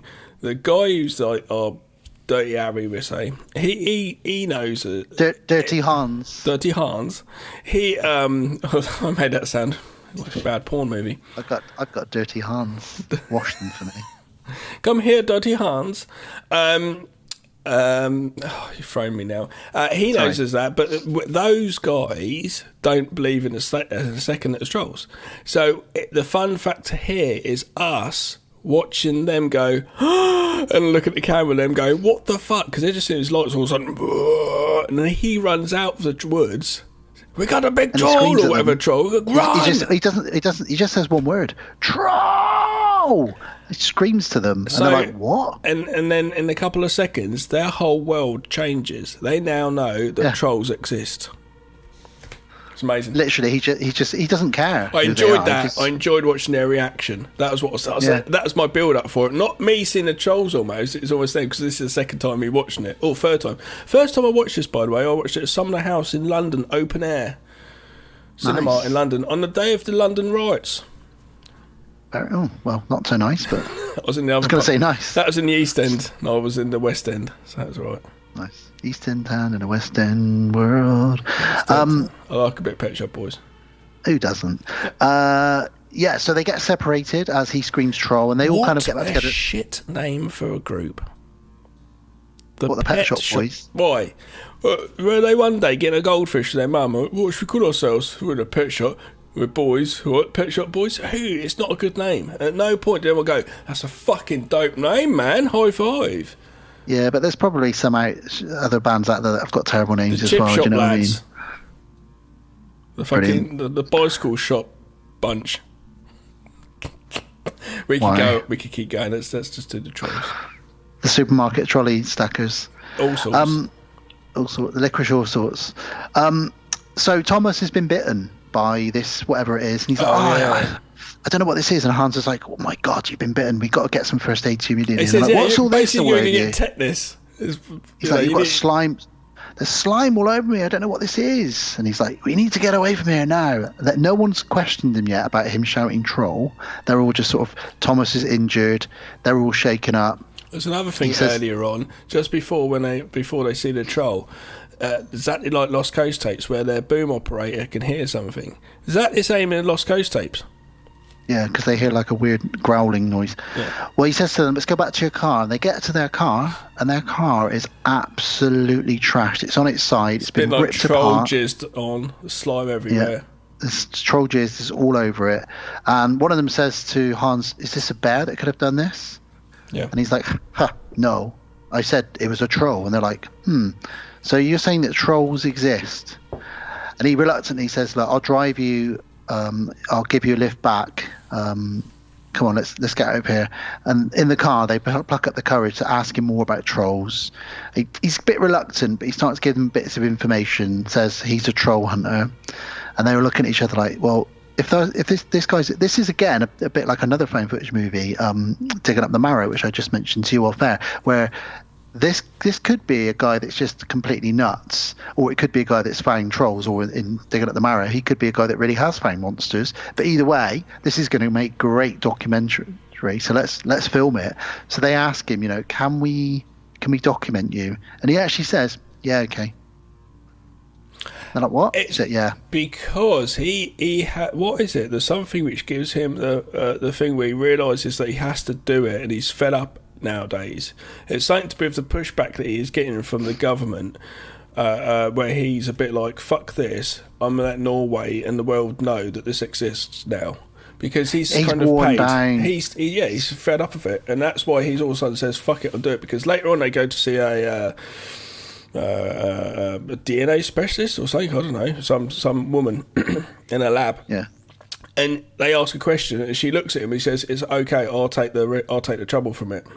say it. They need to go and say it because we need to get this out. And that's what this film turns into. It comes into a message of this guy needing to get out a conspiracy, which is actually a reality, but hidden away from the public. Yeah, that's very true. And so the next night, he says to them, "I'll let you come with me tomorrow night." So we cut to the next night, and they all go out together. And he says to them, "Now, I've got to check. Does anyone in this car believe in God?" And they're all looking at each other like, "What do you mean?" And he says, "Because trolls can smell the blood." Nice touch, this. Yeah, he says, but it's a bit of like the vampire thing. It's kind of one of those blood. They can smell the blood of a Christian man, and they're all sort of saying, "Well, no." One of them says, "I used to be in a church choir when I was a kid, but I don't believe in God. None of us do." And they're all like, "No, none of us do." Oh, one of them might though. Uh-oh. On the way to the site they're going to, one of them realises that he's sitting on a landmine. I love this bit. He's like, "What's this I'm sitting on?" And the Hans is just like, "It's a landmine." And they're like, "What?" He's like, "Yeah, it's a landmine." He's like, "I've been sitting on this the whole time." He's like, "Oh, don't worry, it's not armed yet." Jesus Christ. Well, if it's not armed, it's all right. If it's not armed. I haven't turned it on yet. You're okay. Don't worry about it. He says to them, "Right, this is your last chance before we get out of the car. You don't have to come." He gives them so many chances. "You don't have to come." And they're like, no, we want to film you. Let's all stay. Right, okay. Go and take off all of your clothes. What? Whoa. What's going on here, Hans? Go to the river. Dirty Hans. What's happening? He says, go to the river, take off all your clothes, wash in the river, and then take this lump of whatever it is and rub it all over your body. Wash your armpits and your groins, he says. Yeah. And they're like, what the hell's going on? And then rub that on. It's like basically just rub troll piss all over you. Yeah, he doesn't really say what it is. It's just troll.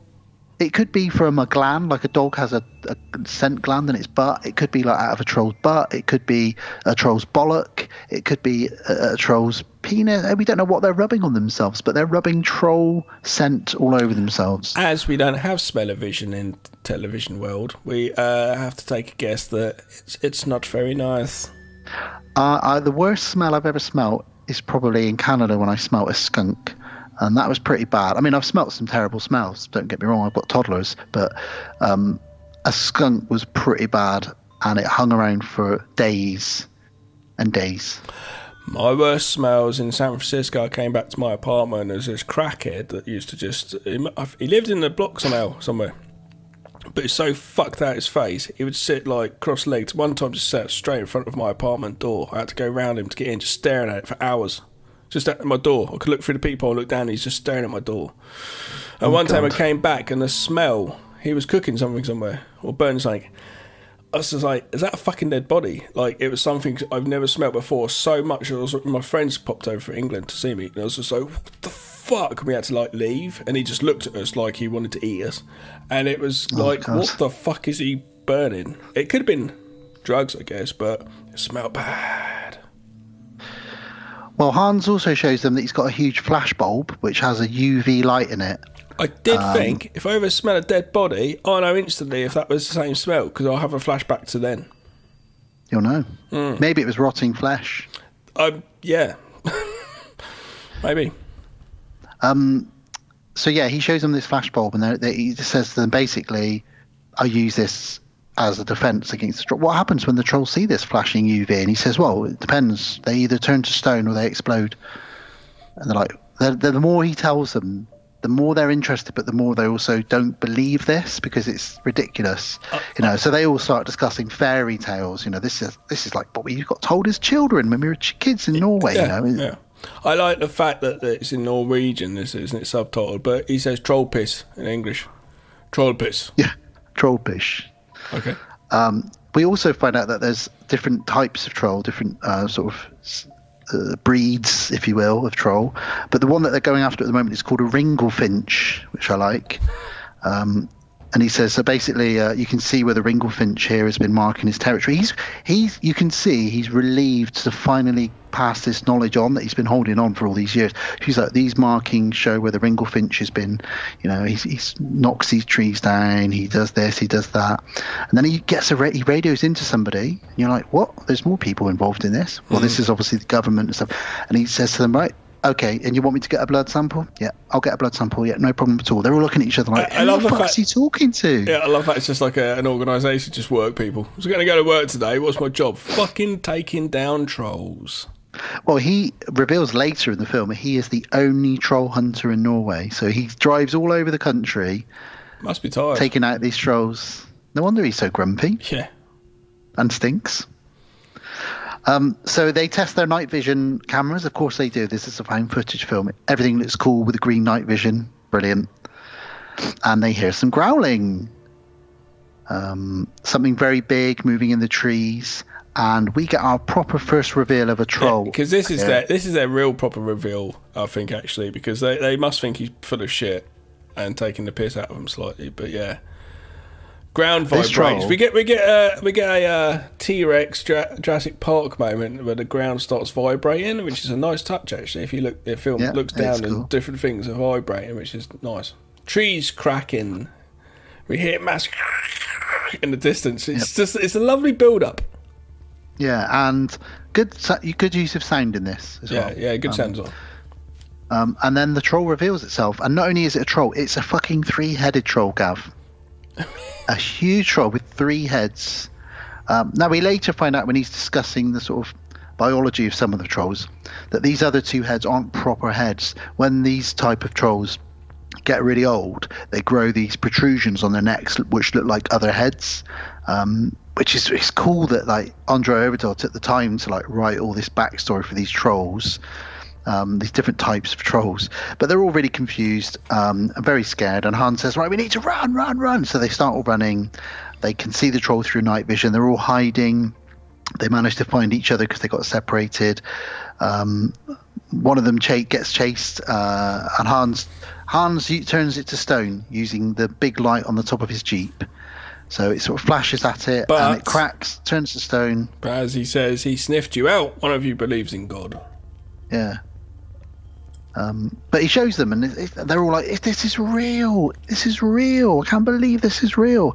And yeah, he says, one of you is Christian, and he then goes on to explain, "I'm the only one in the country. I'm doing this for the government. The Norwegian government don't want anyone to know about these trolls or their existence of it."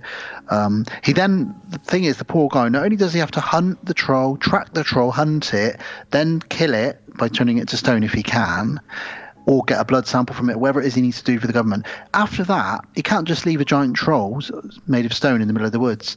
So after that, he then blows it up with dynamite. Then he sort of drills it down with a jackhammer, to little bitty pieces and sort of spreads it out to make it look like it's just a few rocks. It takes him days to do this. I absolutely adore that it's a real controlled explosion, and he's got explosion blankets, all heavy blankets, like on top of the explosion to take the density of it. I loved it. I love the fact it's a controlled explosion. It makes it more like we have to do it official through the books. Do you know what I mean? It's brilliant. It's good. It's little touches like that. And of course, as he's finishing up in the morning, and he's drilling down the last few bits of big brick and rock, the G-man shows up, the government official. Tries to get that camera turned off, doesn't he? What the fuck are these cameras doing here? And he's like, he must be with like, me. it's like, we keep this quiet and all of a sudden we turn up and there's a fucking camera crew with you. This is the only bit which I've got a problem with this film. At this point here, this guy would have straight away gone up, taken that camera off them, taken all their camera gear, all camera bags, had them searched for memory cards. Do you know what I mean? Yeah. They would, but he leaves them, and then he plans on getting it in a few days' time. Do you not know about duplication? I found out a bit shit. But apart from that, I know what you mean. He should have done. But luckily, he wasn't very good at his job. But luckily, this scene ends up with something that I find really fun, which is a Polish van paint supply, a Polish paint supply van. Paint supply, and it's a bunch of Polish guys that have driven into Norway. Their job is to bring bears in, bring dead bears. Basically, hunt bears and bring them in. How you doing? Hey, you're going to film us? Nice. You're filming us. This is cool, man. We like your cameras. It's quite a jovial welcome to the film, isn't it? And they're sort of like, are you filming us with this dead bear? Because what we do is, and they just start spilling the beans. We get paid to bring these dead bears in to cover up these trolls. And they're like, they're just telling them everything. And these guys are like, we can't believe Harry's just like, yeah. Or Hans. And they ask him, what's your job? And he's like, my job, well, it's basically to bring these bears in. And then you see them with these fake bear feet. Making fake bear tracks. Making tracks and sort of like just making it look like this bear. But the problem is, obviously, there aren't as many bears anymore. So they've started finding like Russian bears. And then the government have to explain how a Russian bear has ended up in Norway. It's travelled all that way, and then it got shot by the poacher or whatever it is. So the story is starting to get thin, which I think is why Hans wants to break it to the world. They say to him, what is your job? And he says, I'm a troll hunter. I'm the only one in the world. And I just want people to know about their existence anymore. So this is where they start discussing to themselves, we could be so rich. Should we keep following him? Should we keep doing this? It's dangerous potentially. I find it silly. They've already been threatened. They should get going now and make a video out of the footage they had. Yeah, they could. It's not finished, and it's a documentary. You can't release it as a documentary. But what they've got is so incredible. The world round to show trolls, they could just sell that footage easily to a news. Just a three-headed troll being turned to stone. They could sell that footage, and that was all they need. But they have to be like wanting more, same as all humankind. They want more, so they decide to stay. So they have breakfast with Hans. He joins them, and they talk about. He says, I work for the TSS, which is the Troll Security Service of Norway. It's a top secret, part of the government that no one knows anything about. What I do is everything you've heard about in fairy tales, they're not cute, ugly, smelly things. They're dangerous. They're predators. They're animals. Some of them have quite good intelligence. They can live up to 1,200 years old. I used to be in the Navy, so that's how I became the troll hunter. I'm pretty good at what I do. I can track most things. And he tells them all. He shows them like pictures and stuff, forms that he has to fill out when he's killed one. How old was it? What type of troll was it? Did you destroy it? Did you make it turn to stone? Did you destroy, all these different things? So he's got to do all this stuff by the book. It's like just a job for him, and he's so done with it. That's why he's telling us. He then says, you can come into my camper van if you want. And this is where they go into the smelly camper van, isn't it? Oof. Tramper van. He's got troll tails all over the ceiling in there. Which he's removed from some of the trolls that he's killed and didn't turn to stone. There's pots of like troll scent everywhere, and troll glands, and maps and drawings and guns and knives. Under a sunbed. Yeah, that's weird. He's paranoid, so he thinks, well, the trolls won't get me if I'm under this. Because I need a basically UV light on me all the time. That way they won't like me. That's just bonkers. Yeah, it's pretty weird. But he says to them, right, let's go and find this Ringlefinch then. So they're on board. Here we go. So they want to go on to the next one now. They want to find another troll and capture it on camera, So they do. So he climbs up a tree to look around for signs of a troll. He shows them his traps that he set. He sets traps that have got charcoal in them because the trolls like to eat charcoal. I know. Apparently. Weird.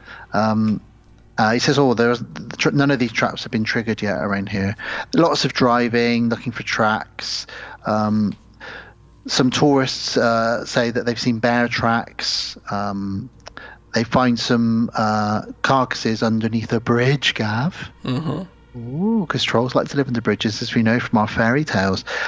So they go to this bridge, and there's lots of people from the local village under there looking at all these dead animals, and they know that this has been a troll, but all these local people are like, what could have done this? What could have killed all these sheep or whatever, his goats? And then the G-Man shows up again, and they start pushing his buttons, the documentary crew, don't they? They start saying, do you think this could have been a bear? Because, there's no bear tracks around here, and they're really taking the piss out of him, I feel like. Yeah. And he could really get them arrested at this point. But I think because they're with Hans, they feel like invincible. We've got a Jurassic Park moment turns up with some goats on a bridge at night time where you go sit there waiting to see what happens. It's very Jurassic Park. And for a fan footage movie, that's a huge compliment. Well, it's actually goats, although it is very Jurassic Park. But I think it was a goat in Jurassic Park as well. It's both, yeah. But obviously that's the link to Billy Goat's Gruff. There's 10 of the 3 Billy Goat's Gruff, And what I love here is he says, right, okay, so they quite often are found under bridges. So tonight I'm going to plant some goats. I'm going to put on this suit of armor, which is like the bear suit that guy wears in the. Is it called The Grizzly Man? That got documentary. Yeah. About the guy that tries to. No, it wasn't that. Tremaine, but there was Saint a guy. Tremaine. Yeah, I can't remember. But there is a guy that built a bear suit, which is ridiculous. There's that as well. It looks yeah. like Iron I've seen Man's that. first. Yeah, he wanted to make a bear suit to fight a bear, and it didn't. It was ridiculous. Leslie Nielsen didn't need a bear suit. Fuck no. Day of took the his shirt Animals. off. Day of the Animals, people. Check it out. It's fucking the bomb. So yeah, we to paint the scene, we've got a couple of goats on a bridge to lure the troll in. We've got Hans in his metal suit of armor. And you got night vision. They're all sitting there just waiting, and that's what was very Jurassic Park at that moment. I did like it. Nice tension. He build. goes up, and again, this is very fairy tale. He rings a bell, ding, ding, ding, ding, ding, ding, ding, to see if the troll, because trolls must like the sound of bells. Have we seen an arm come up? See a troll arm just. That's well good. So good, looks great. It eats some sheep or some goats. He pours some blood out then to attract it again to the smell of the blood, and then he gets punched by this troll. He's getting picked knocked up about like fucking no one's business. He's like a fucking ragdoll, and it throws him on the floor and walks off. And they were like, "Look at him! Like, is he alive?" And he gets back up. Hans. And we didn't say the size of a syringe he has as well. Oh yeah, fucking hell. Fucking He's got a huge. syringe because he's got to take a blood sample from this one. Yeah. So the crew checks on him, and he is still alive. And he says, "Right, okay, he's such a badass. Give me the syringe." So they give him the syringe, and he's like, "Right, stay here. I'm heading down under the bridge." He goes down under the bridge. We see lots of flashing lights, some noise. The troll explodes into pieces, but he comes back up. He's got the blood sample and the syringe, and he radios in, and he says to them, "Okay, I've got the syringe. Let's take this to the. I think it's like a local vet that also happens to work for. Oh, they can do the test. She works for the government as well. Well, that's what you do as a criminal, isn't it? If you got your friend's been shot, let's get him over to Eddie the vet. Yeah. There's always a scene in those gangster films.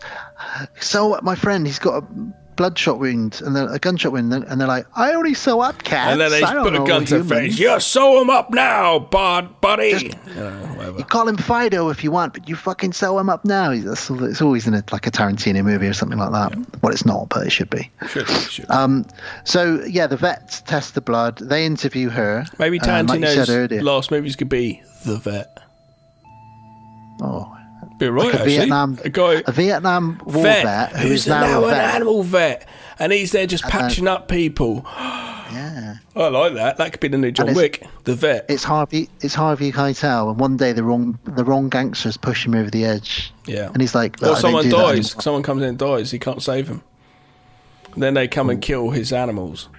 Well, I know Quentin is one of our listeners, so Quentin, please, patron, pull your finger out. He just told us not to tell anyone, so sorry.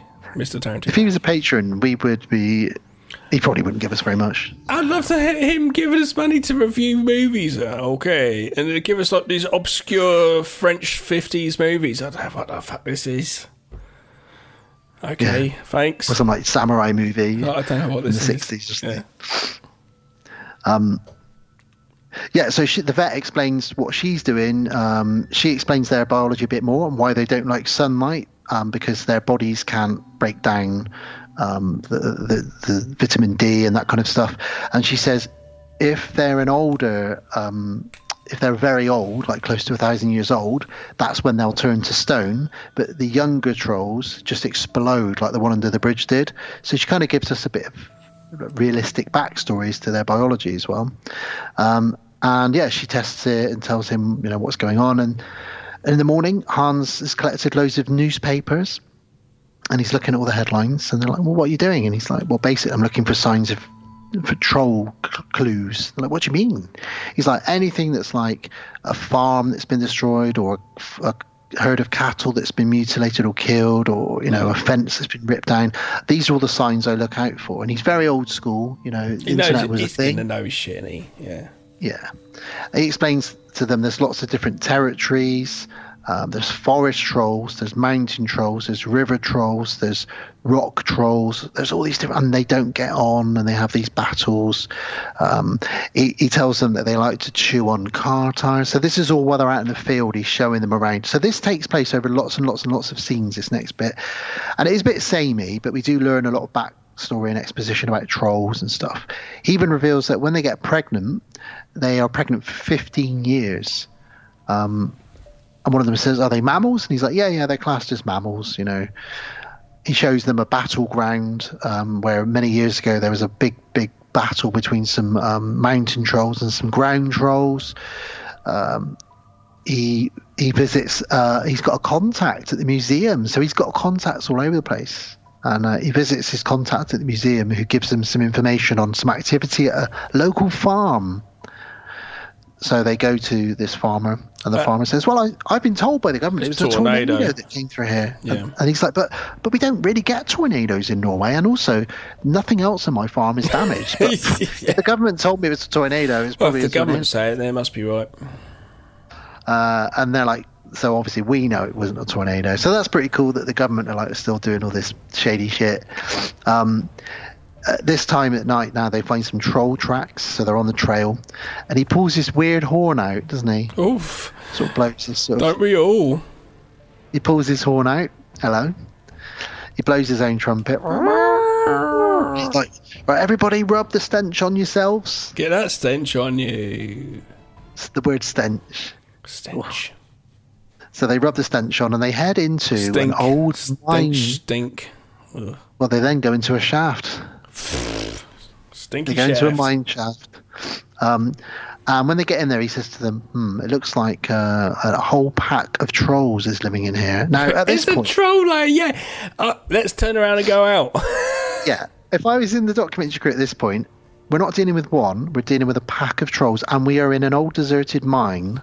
This, I don't want to go in there. by the way, this is like a Samuel Platinum Jakes movie. This is a point here. It kind of makes it a lot more interesting and a bit more in it because it's a totally different location, and it just makes it more interesting. You know, there's nothing wrong with same locations. I like movies set in this completely same location all the time, but it's, you know, it's got to be done in a proper way. But this is nice welcome, I feel, the new location. Yeah, and what's good as well is that, you know, the evidence that there's a pack of trolls living in here is There's a threat involved. Yeah. It's a There's whole dead new, animals and skeletons everywhere. Just kicked the film back up again, and it was needed earlier on, to be honest. But yeah, loads of troll shit. And they hear a noise, and they click on the night vision, and the trolls arrive. There's 5 of them, and they're trying to get out, and they can't. It's like, yeah, so they run back to the lair, and so they hide in a little hole, and the little trolls come in and go to sleep and just start farting. Oh, it's so funny. And it must because I forgot about smell the bad. farting. Well, yeah, because they're almost throwing up, aren't they? Well, 'Cause they're- initially they're snoring. Yeah, but their cameraman's freaking out bad though, and he keeps rubbing a stink on him because he's like pretty in shock, like they're going to find out, to the point where he keeps getting louder and louder and louder and louder, which is not what you want to do. Is he the one that actually is revealed to be He's very a Christian, and that's why he's panicking. Because he He I need the knows that stench. they're Give me going the to stench. smell it. Yep. He says to them, his name's Callie. He says, "Okay, I've got to tell you, I'm a Christian. I'm a Christian. I'm so sorry. I'm so sorry." And Han says, "Okay, whatever Don't you sweat. do, don't sweat." Fucking hell! Bit late, mate. I've shat my pants. But he says they'll smell the sweat on you. But of course, they wake up because they smell him. Dude gets and they eaten. Run. Dude gets eaten. Yeah, they use the flash bulbs. I love the fact his camera still works, but the cameraman's useless. They do that classic sideways camera drop in a found footage film to show that It's the all right. person's been killed. But it works. It works. Yeah, it's fine. And yeah, Joanna goes back. She finds the camera, and they're all a bit sad about it. But fuck it, let's carry on making this documentary. See, it's a lot of selfishness going on here. They should have stopped earlier on, and no one would have got killed, really. They go back to the caravan, and the guys there now looking for the tapes. You've had days. They could have duplicated these G-Man. days and emailed them to someone easily. Yeah. It's ridiculous. He argues with them about it and tells them to turn the camera off again. You know, They're like, we need a new director of photography. Right, let's get someone out here. And they don't explain to this new person. not very well. Well, just before that, they agree they want to carry on because they want revenge for Callie dying, and they say, his death would have been for nothing if we don't carry on. No, that's always the selfish route, isn't it? It should be like we should finish out respect for him, and we make what we can. That's how you'd finish it. But And we'll make a lot of money. we is still what they're would thinking. anyway. Of course, they're thinking they can make more. But they get a new camera person, and she's like, "Yeah, it's wildlife. Yeah, we're shooting wildlife." And then it's like, "Are you into God? I'm a Muslim." All right, okay. And then he goes to Hans, is Muslim okay? And he's like, I'm not really sure, to be honest. I know they don't like Christians. It's just but like, we'll find out. we'll find out. She's like, what the fuck is going on? Like, I'm going off with these random guys. But later on, at no point then does she actually have any moments where she's like, "What the fuck is this?" and starts going. It just that gets forgotten, which is weird. It is weird, and there are holes you can pick in this if you want. Unfortunately, yeah. And this is probably my third or fourth time of watching this. The first couple of times you don't notice these little things, but as a reviewer, we do notice these little things. We do as a reviewer, it is what it is. Yeah. But we forget about it because in the next scene, Hans is fitting these massive spikes to the front of his Jeep, and that looks cool as fuck. Fair enough. So, fuck it. The new girl thinks they're joking when she says, "No, we're going troll hunting now." And they're like, "Yeah, what do you mean?" And they find out these power lines all throughout Norway aren't really power lines. They're an electric fence that the Norwegian government has put up to keep the trolls within their territories. And that's why there's loads of power lines all in the countryside in Norway to keep the trolls in. And there's a problem with this. So they go and visit the tech guys who run the big power plant that powers a lot of the electric fences. And they say to them, we're not really sure what's going on, but the power's gone out. So they realise, oh shit, these trolls are going to escape if we don't go and sort this out. It is like Jurassic Park and electric fences keeping the animals in. We just need Samuel L. Jackson typing away on a keypad and then getting his arm ripped off. Please! That's my impression. Brilliant. Love it. I watched the new Jurassic World the other day. Yeah. I loved it.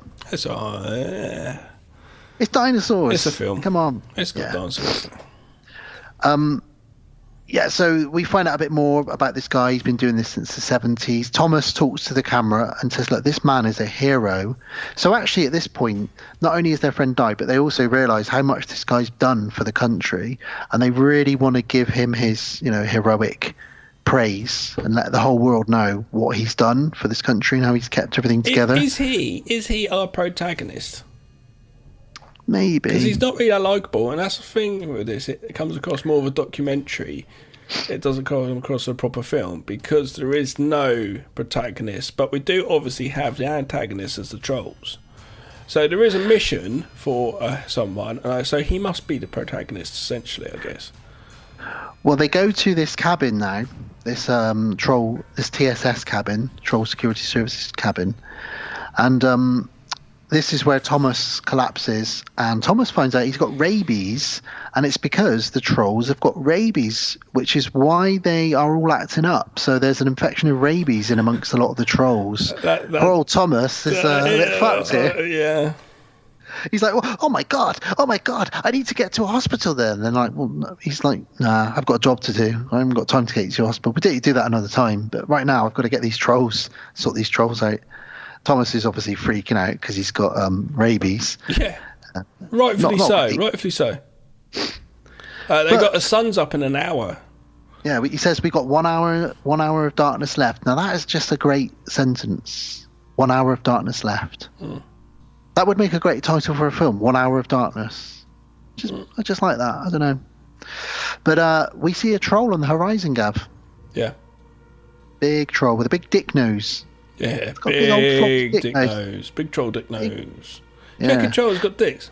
I think this one has. It's on its face. Yeah. I wouldn't like to see a troll's dick. Nah. Would not like to get. Or troll nuts. Jeez, swinging around, knocking things over as they rumble through the forest. It's like me. Imagine accidentally walking in on a troll doing a shit in the forest. Just be awful, wouldn't it? Shitting rocks. Jesus Christ. Shitting bricks. Shitting bricks. Yeah, this troll's headed their way. And Hans says, right, all stay here. I'm going to go off and defeat this troll. And he gets in his Jeep. He starts playing Christian hymns out of his loudspeaker. This new camera person must be like, what the fuck are we doing? What's going on? But there's nothing. Forgotten. Yeah, I know what you mean. She's kind of like a character that's brought in. Well, she's just camera person now, but has it could at least overdubbed some reaction voices on top. With her sort of saying, what is it? And they're like, just keep rolling, we'll explain all later, or something like that, you know? Yeah, easy, yeah. So he plays these like really loud hymns and like Christian songs out of his Jeep, which obviously attracts the troll because it doesn't like Christians. So it heads towards his troll. He flashes his UV and it sort of slows it down a bit. Don't flash a troll, boys and girls. Don't flash your trolls. He slows it down a bit, but then the power cuts out. It's a bit tense. Power cuts out on it. So they all get in his Jeep. And he said, I love this. They all get in his Jeep and he just leans over into them and he says, it's definitely rabies. It's such a casual, like, it's definitely rabies. And then driving off really quick when the troll's after him, the effects of the feet are well good out the window. Yeah, and we get this amazing Jurassic Park reference where you see it again in the rearview mirror, just like, you know, Jeff Goldblum in the rearview mirror being chased, you know. Yeah.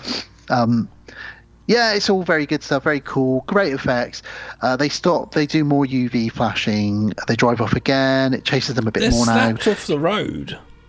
Yeah, it slaps them right off the road onto their side. They all manage to get out. Well, he's like, I need to finish him off. Like, okay. He says, I need to give him the finishing blow. He talks like a real hero. I need to deliver the finishing blow. That's why he must be our protagonist. And then we'll hear all these deafening roars. And again, the sound design is incredible on this, you know. We see it from a distance, don't we? Can we see the scale in the distance? Yeah. It's really good. Yeah. He just pulls out a bazooka. Because he's got a landmine. He's got turns a into stone. And he just leaves. He just leaves there, doesn't he? He doesn't like come back at all. Just goes. Don't say goodbye to him. It's like, my job's done. Well, you don't need me no more. Fuck it. I'm out of here. Boom. And they all walk back on foot. They talk about the hard drive. Some vans arrive. At this point, I'd be shitting myself having those hard drives on me. Should have got rid of them earlier. Well, yeah, because some government vans arrive at this point, and they run away. And then it just says, there's no more footage available after this, no more recordings, and no signs of these teenagers have been seen since. If you see them or hear any more, or any of the things that evidence trolls in Norway, please contact the local government. And then it ends with the Norwegian Prime Minister giving that weird speech where he mentioned, yeah, we've got a troll problem in Norway. Yeah. And his official next to him looks at him like, what the fuck? And that is the end. Kind of a bit of a weak ending in some ways. Like the fight with the troll was amazing. The bazooka, the effect, the sense of scale, like you said, the sound design. I just would have liked. I'm not always a fan of when it just says, sadly, no more footage was available. I know it's a real trope in found footage movies, but I wanted a bit more. I wanted Hans to like become a hero. I don't know. You don't see that much actually. Do you know? It feels like you do, but yeah, absolutely. But you don't. I can't probably don't actually. Not a huge amount. It's a bit weak sauce, to be honest with you. But that's Trollhunter, ladies and gentlemen, boys and girls, trolls and goats, and it's a really fun ride. Yes, on repeated viewings, you can pick holes in it. You know, the poor Muslim girl doesn't seem to question what the hell's going on, like we said. It drags on a bit in places where they're repeatedly driving up and down different roads of Norway. And yes, like a lot of the times we say, they could cut a good 20 minutes out of this. But the first time, second time you watch this, you will be enjoying it. Yeah, it's funny. It's a fun film. It's funny. It's well acted. It's a ridiculous concept with these guys acting. There's, you know, it's like Rare Exports, Santa Claus, and there's a guy that deals with Santa Clauses for the government and all that kind of stuff. It's a ridiculous concept, but because they act so seriously, Hans makes it. Otto Japperson, his name is, that plays Hans. He's brilliant in this. He just does it in such a serious way. Like, yeah, trolls are real, and I hunt them. It ticks lots of boxes. Found footage. It's got fantasy elements. It's documentary as well. It's got all these kind of things in it. Well made, well crafted. Holds up well after 14 years, I'd say. Yeah. Yeah, it's not bad. Worth a check out if you haven't seen it, especially if you're into your found footage films. You've not seen it. I seem to remember this doing quite well at Fright Fest when it came out. I am going to say found footage films, which are non-English speaking language, because it's the language I speak, do find a little annoying, just because the nature of the found footage, the camera's moving a lot with subtitles as well. Sometimes it can be hard. This wasn't too bad. Sometimes it can be hard to follow. You know, compared to a standard film where the camera doesn't move too much and you can sit there and read the subtitles and it plays on to the next bit. It's more phonetic with found footage. Apart from I know what you're saying. You know, worth a watch. Definitely a thumbs up from me. From you as well, I think. Oh, it's a thumbs up for me, yeah. I'm not going to come back to it loads. I was in an R in keeping my Blu-ray or not. I wasn't sure. I don't know how much I'd watch it. Probably seen it about 4 times now, and if it's on the horror channel or whatever the horror channel's called these days, I'll watch it. I'm going to show it to Elijah, I think, then I might get rid of, maybe. But decent watch, though. Bill's here. Hello, Bill. What are you doing? Why are you wearing that? Or have you got nothing on except for a tag on your toe? No, it's a little tutu he's just put on. It's a leather tutu. We've never seen that shit before. It's weird. Right, interesting. Weird. Mm. But anyway, Bill, let's walk down. I suppose we'll let Bill take us out of here. Yeah, World of the Strange. Let's do it. Hi, welcome back to World of the Strange.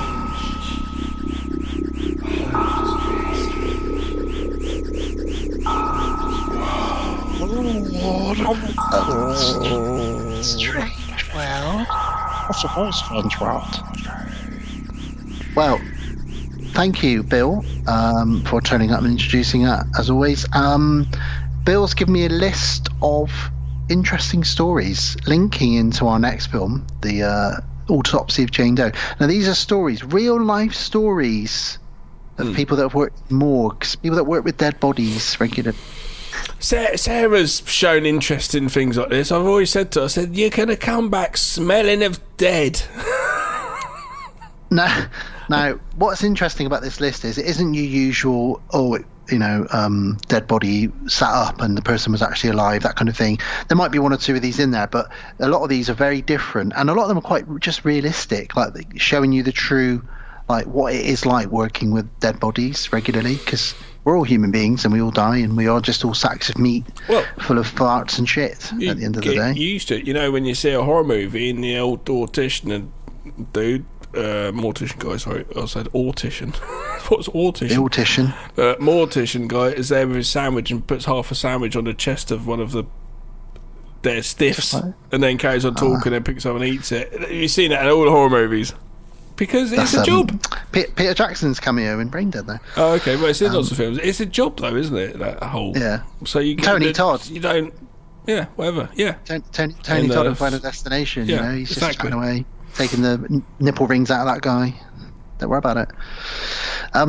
Okay, so here we go. So these are all just quick quotes, sentences, paragraphs from people that have worked in these sort of establishments. So the deceased grandsons faked a breakdown over the casket, started crying over the casket, but they were noticed that while they were doing this, they were taking all the jewellery off of her body.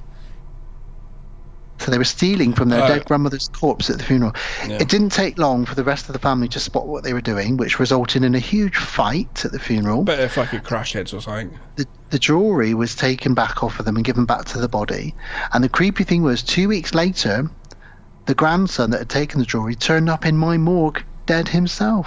Oh shit! Yeah, because the desperation of trying to steal that shit. They owed money or whatever. They're probably junkies or whatever.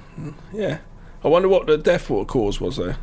But I bet it was something to do with being a fucking street thug. A Colombian necktie, I should imagine, or something. Yeah. The next one says, I was an ER nurse, and once we had someone die and no one came to claim the body.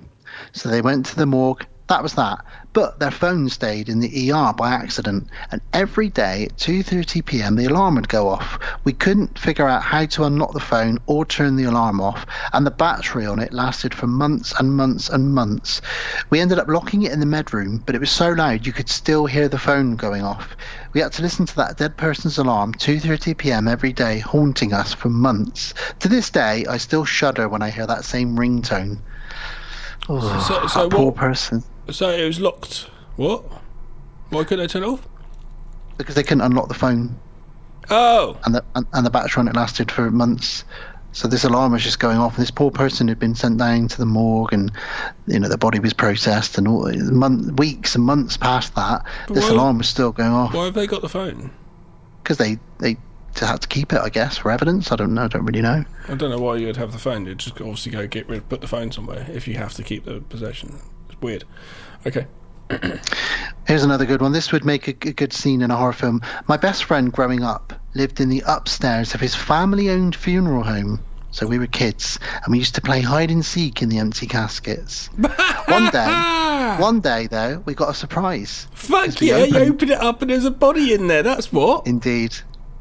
They just got a delivery from a different funeral home. I love it. I love the fact There was that a body in there. No, I love it. They've done it so many times that it's never going to think of them one day because they've gone past the fact that it's dead. It's involved. They're just playing. They've gone, so these are now great hiding boxes. That's what they are. They're not like coffins. They're hiding boxes for the game. And one day they just open it and go, oh shit! That's fucking well good. A couple of 10-year-old boys as well. That's a Imagine Goonies. That's a Spielberg movie. That's fucking brilliant. The next one says, my wife is a mortician. Once she was trying to break up the rigor mortis in a deceased person's hip by lifting and flexing the entire leg up, but her grip slipped and the leg swung back down. The heel of the foot cracked her right in the face and gave her a black eye. Wow. She had to explain to people for the next week or so she's not in an abusive relationship. She just got kicked in the face by a dead guy. That's a little pub conversation. What happened to you? Dead guy kicked me in the face. Should have seen the other guy. It's dead. That must be a thing to do though. When you got to fucking crack the body back to like nice and straight again. Oh, there's a few of these where that happens. Does that happen to the dick? Does the dick get up? Yeah, that is. Hold that thought, because that is one of my stories. Hold that thought. Hold that dead dick. It's not a thought I want, but okay. A stiff dead cock. The next one says, I was working for a while as an overnight transporter of the dead. So I transport dead bodies. It was good pay. Didn't do it for long. I wore a black suit, a white shirt, a black tie. I used an unmarked black van, white gloves. Our boss wanted us to look very high end. Anyway, we needed to transport a recently deceased middle-aged woman 250 miles in the dead of night from a hospital morgue to a mortuary near her family. It had been 2 hours of total silence driving along when all of a sudden the corpse let out a long scream and wail. Wow. Was it just excess gases? Yeah, he said, I was about to shit myself as I swerved off the freeway. Even though I knew what this was, it was just stomach gases escaping through the mouth of the body. Fuck me. But it made it go, oh my god. Can you imagine that? Oh my god. It's probably like the heat temperature change probably did it. Oh. And like the bumping up and down on the road. Yeah, absolutely. Oh. Yeah, change of atmosphere and whatever and situation. Oh. Wow, that's one that would almost shoot you up. Yeah, it's stomach gases, but also air in the lungs and stuff as well. So all of that kind of stuff, pretty bad stuff. A lot of people have heard these types of stories, but I just thought it was fun little conversation. Here's another one. Back in the day, I used to work for a funeral home, and often when an elderly client had pre-arrangements and they passed away, I'd be dispatched to go and collect their remains and bring them back to the funeral home to be prepped for their celebration of life or going away party, whatever you want to call it. But sometimes this would be a collection directly from the morgue, and sometimes it would actually be from their home. More often than not, this was typically in the middle of the night. I was on call from 9 p.m. to 6 a.m. and one night I was dispatched to collect an old man who died in the middle of the night. By the time I got back to the funeral home, it was 3 a.m. I put him into the fridge and I was ready to leave. And as I was getting ready to leave, I set the alarm, the building alarm, to head back home. And all of a sudden, the door to the refrigerator room swang open and then slammed again very abruptly. Whoa. The door was very big and very heavy and would take a lot of power to do this. I didn't look behind me. I just headed back home, back to sleep, barely slept that night. It's the creepiest thing that's ever happened to me.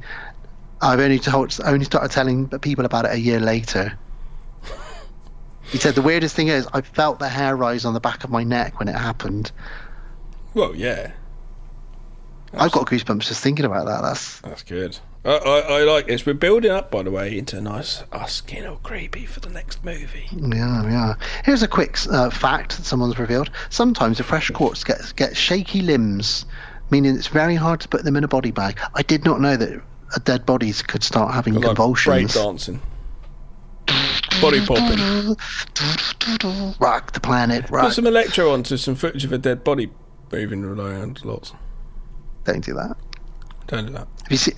Have you seen that one of bats when someone's turned it upside down so it looks like they're stood up and they put rave music on it? It looks like the bats are dancing to rave music. No. It's very funny. I did see where they put that new Prince Charles picture. No, not Prince. King Charles picture. Yeah. That weird red painting. If you put two of them together and turn them both completely 180 and put them together, you get this form of like a devil with horns. When you get a chance, guys, and you, Gav, look at that picture of King Charles and then look at the cover of Mandy. Oh, really? The poster for Mandy. They're the same thing, except Nicolas Cage in one and King Charles in the other. We should have Nicolas Cage as King. King Cage. We should. King Cage. Oh, wow. King Nicholas the Cage. I think he'd come up with great things to do in England. Oh, right. Okay. Yeah. So here's what we're going to do. Yeah. Get rid of trains. Yeah. Bring back penny farthings. Cool. Yeah. Bring back Benny Hill. Wow. Everybody gets an octopus. Okay, the next story is, I'm an osteologist, which means I work with dry human bones. They don't really generally do that much. But one time, I got the creeps. I was handling the cranium of a woman, and I could hear the wisdom teeth rattling around in her head. They were partially... That's horrible. They were partially formed and hadn't quite erupted through the gums. Wisdom teeth form when you're about 18 years old, and then they start coming out in your early 20s. I was only about 20 when this happened to me, and it made me realise, fuck, one day I'm going to die and my wisdom teeth are going to not rattle around because they've already come out. So this was a very young woman's head with the teeth rattling around in it, Gav. Oh, God, I'm putting on more colourful light because I'm scared. Pink. Sorry. That's better. Okay. My creepiest moment was when I used to work in the morgue and I was on my own at 4 a.m. in the morning. Straight away, I'm like, I don't want to be there. No. I was using the lift to put a body into the crypt. It had reached about eye level when the power went out. So you're in a lift with a dead body and the power's gone out. Woo. Yep. Lights go out, elevator stops, you're with a dead body. Dark. Yep. Pitch dark now. I couldn't even see my hand in front of my face. All the fans died, so it got really hot in there. Oh, and all I could hear was the body bag crinkling a bit as the heat was making the body sort of swell up or whatever. And I could hear weird voices in the distance, which were just other people in the building. But it also felt so freaky to me. After 2 hours, oh no, the power came back on, and I had to carry on with my shift. Imagine that power comes back on and the body's not there. Oh, don't. Oh, God. Oh. Oh, well, we're gonna get each other creeped out for this next movie. I used to work at a mortuary for a few years, and we've got a good method to keep someone's jaw shut if they die with their mouth open and the rigor mortis is set in. What you would... no, it would actually be that you sew their mouth shut from under the chin. Super glue in their mouth shut, yeah. Yeah, they do use super glue sometimes, but this guy's like, look, the only way to do this, and he pulled out a giant needle, so his boss was showing him the ropes. He said, watch this, and he shoved it in under his throat, and he sewed his lips up from under his throat. Somehow he knew how to do it. So he's sewing his mouth up, but from under his throat. Yeah. That's quite soft there. Oh, okay. It's like Timothy Dalton at the end of Hot Fuzz in the Model Village. Oh, that bit makes me feel funny. Oh, yeah. Oh, can I have some ice cream? Oh, ice cream. Yeah. A quick one here. I helped with an autopsy once. I arrived at a woman's house. No one had seen her for a few weeks. When we got there, her cats had been eating her. Of course they had. Fucking cats. Fucking cats. I used to work for a funeral home for quite a long time. About a month into my job there, I was working during a bank holiday weekend. The only people around were the transport guys and me. They dropped off a body and they left straight away. They didn't give me a handover like they normally do. They just said, "Oh, it's in there. Off you go." So I walked in and there was a person sitting straight upright on the bed. Is that why they didn't help? I literally peed myself a little bit. Then I realised that the guy had died sitting up, and the rigor mortis had set in, so they couldn't flatten him out. And they thought it'd be a funny prank to just leave him sat up on the table. Oh, the poor guy's only been working there a month. Oh my god. Oh, not good, is it? I just don't would like to go over there and just get one hand on one bit, another hand on. It'd be like trying to open up one of those fold-out beds. The feeling, the touch of it, be like I couldn't do it. It'd make me freak out. That sofa bed I used to sleep on at yours. It'd be like trying to undo that, you know, but a body. Yeah, then you wouldn't sleep. That was so annoying. That sofa. Here's a good one. My grandma used to work in an ER in Puerto Rico. A guy had passed away, so the doctor asked her to prepare the body to go to the morgue. She got some sheets and started wrapping the guy up. As she crossed his legs, his penis became fully erect and pointed straight up. She wasn't sure what to do. Necromantic. So she undid the sheets, uncrossed his legs, and his penis went back down. She left it, crossed his legs again, and the penis went straight back up. She tried this 2 or 3 more times. I don't know why she's trying it several times. I don't know why. She likes to see that penis go up and down, doesn't she? Well, she went and spoke to the doctor, and he said, don't worry, we have seen this once or twice before. Basically, the guy's got a prosthetic penis. So every time you're crossing the legs, the prosthetic in the penis is basically shoving up, and it's making him have a hard-on. Wow. Okay. Talk about a stiffy. Yeah. Hey, yeah. I think I've got one more. Yes, here we go. I was bringing a body to the hospital morgue and I heard it groaning. I already knew that this might be something that happened. I freaked out a little bit though, and I started unzipping the bag to make sure they definitely weren't still alive. As I opened it up, the first thing I saw was the person's dead eyes. They died with their eyes open. So you just unzip the bag a bit, and there's just these 2 cloudy eyes staring out at you while it's going. Oh God. Oh dear. There is one more. Similar to another story. I got punched in the balls by a dead guy once. Amazing. I used to work in a hospital security. I hope I punch someone in the balls when I'm dead. You can just leave your fist sticking out the ground if you're getting buried, and then people can just... I'm just going to clench my fist now, just in case I at any point die. I want that fist clenched. Well, I was on call one day to move a body, and the body's limbs were sticking out at strange, weird angles. So I started moving the arms and the legs back into a better spot to fit into the body bag and then get into the fridge. But the arms stayed in place, so I pushed it back down, and when I let go, boom, he hit me right in the face, right in the balls. Punched him right in the balls, that did. So there we go. That's World of the Strange. I didn't want to tell the stories about farting and people waking up saying, I'm not dead yet. We've heard all those. These are just more realistic stories. Things about penises, getting punched in the balls, things we all like. You know, penises, getting punched in the balls, that kind of thing. From a viewer's point of perspective. Yeah. But yeah, some of them are genuinely creepy. I think for me, being trapped in the lift with a dead body for 2 hours. That's pretty creepy, and a sitting up dead dude. Yeah. Well, Bill, take us out of here, you stiff wonder, you. That's all the time we've got for this week on World of Strange. Next week, though, give me Ira. Hairless pets. Weird.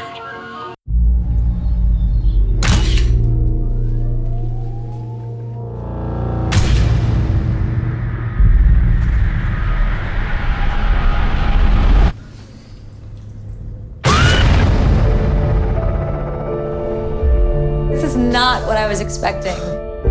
Can I see one? No. What's that for? Make sure he's dead.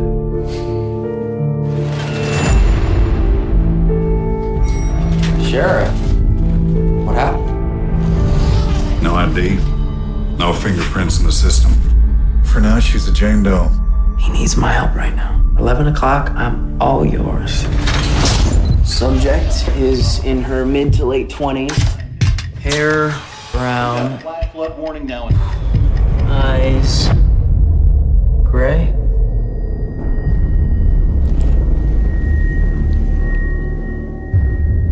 What happened to you? First, they bound her. Then they ripped out her tongue, poisoned her, paralyzed her, forced her to swallow the cloth. What is that?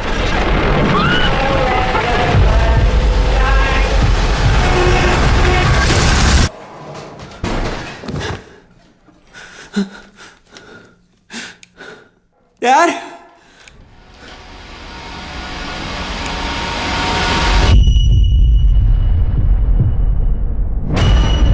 No one could see what we have seen.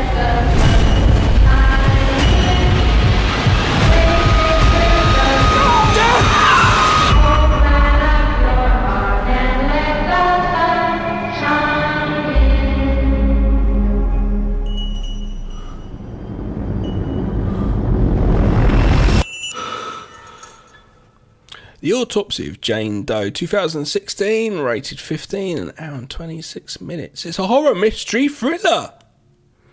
A father and son, both coroners, are pulled into a complex mystery while attempting to identify the cause of death of a young woman who was apparently harbouring dark secrets. What do you mean? Death of a young woman who was apparently harbouring. Who apparently what? The cops come along and said we think she's got dark secrets. How did? Do you know what I mean? That's wrongly wrote slightly. Anyway, 6.8 out of 10. Good film. Scary, spooky. I watched this when I lived above a funeral parlour and I turned all the lights off. Watched it and it shit me up.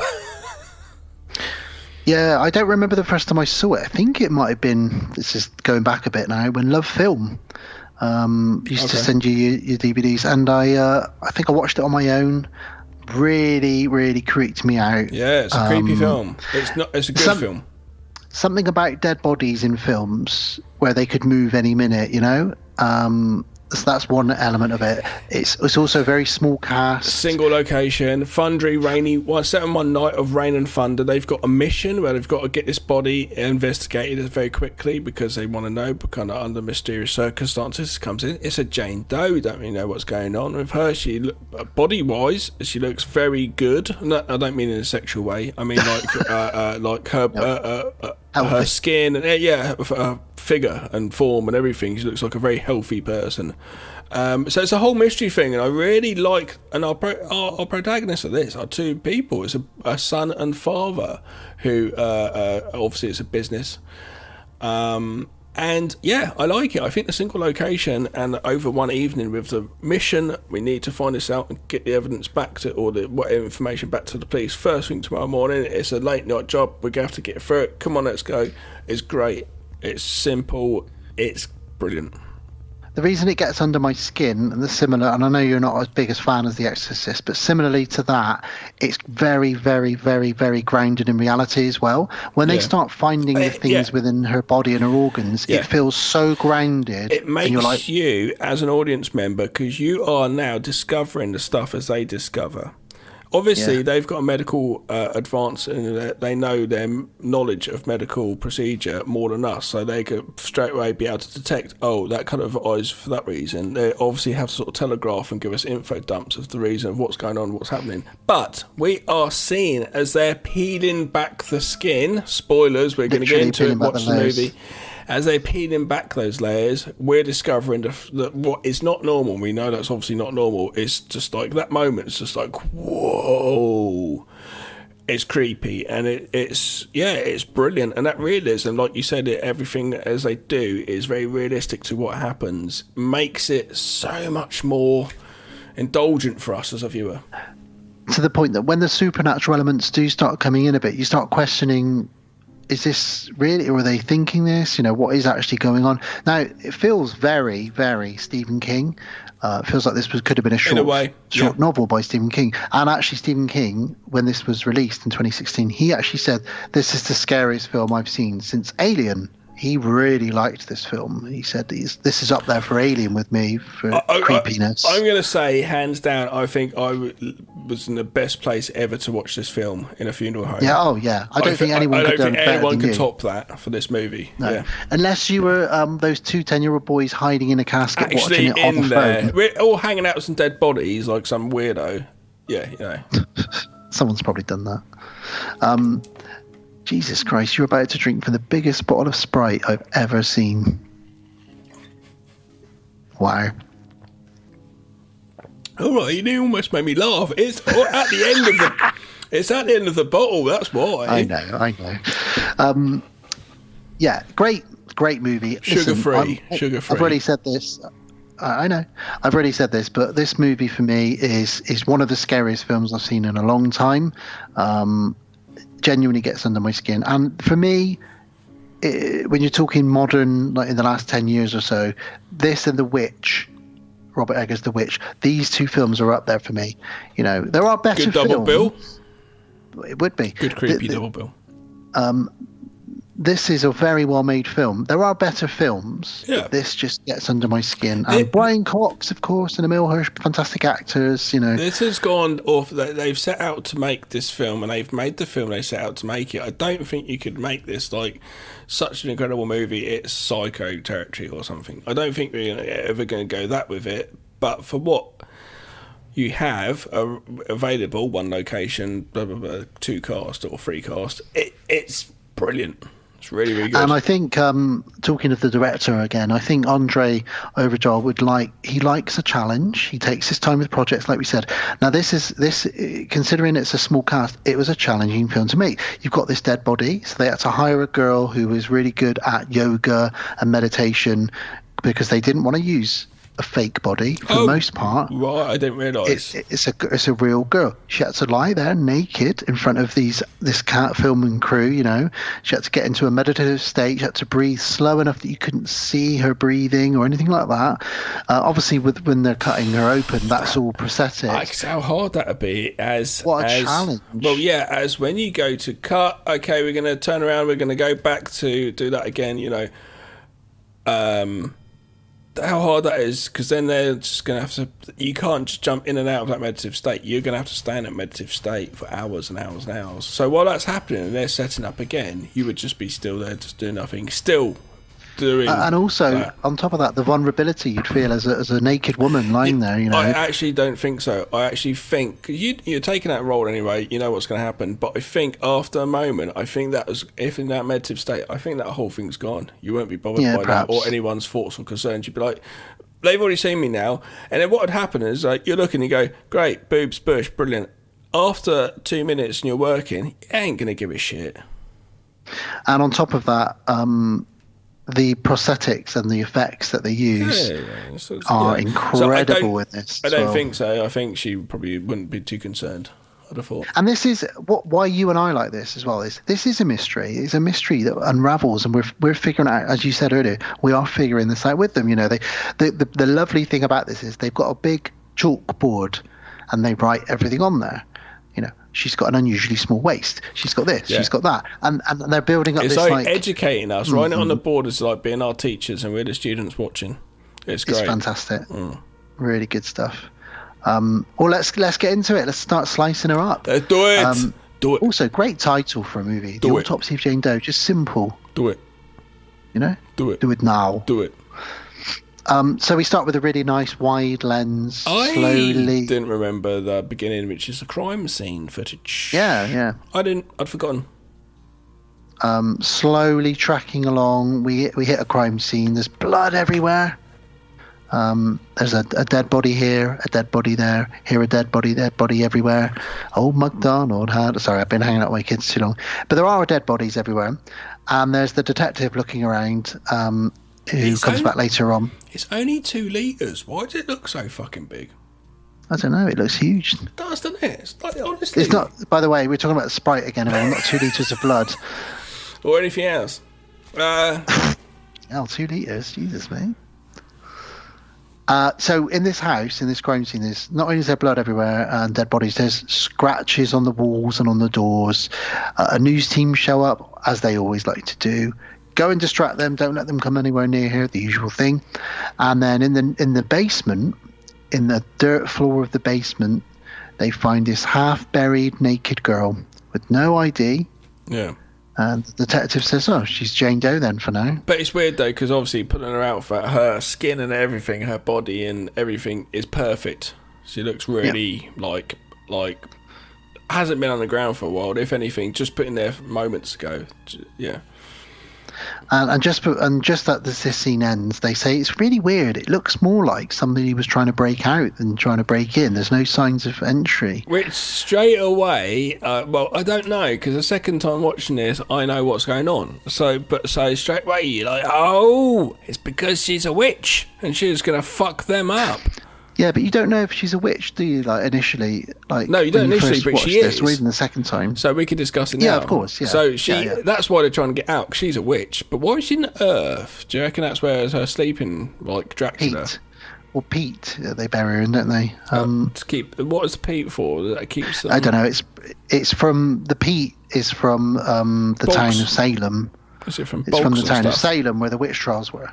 Okay, so maybe it's kind of like Dracula and fucking holy water. Yeah. Do you know what I mean? Yeah, they talk about Brian Cox theorizes that later on. His character Tommy. Cool. It'd be not. You could make this movie, but make a prequel all about the witch. You could do, yeah. Just Jane Doe. Call it Jane Doe.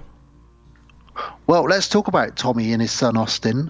Fantastic chemistry, father and son, working really good. As coroners. And love more. Brian Cox. He's such a welcome to films, and I love the fact that he does stuff like this, or Trick or Treat, or stuff like that. He's happy to do movies like this. He's not above this. I do like that because he's a respected English actor, and he's not up his own arse. I like that. No, and he works well with Emil Hirsch. You know, their father and son.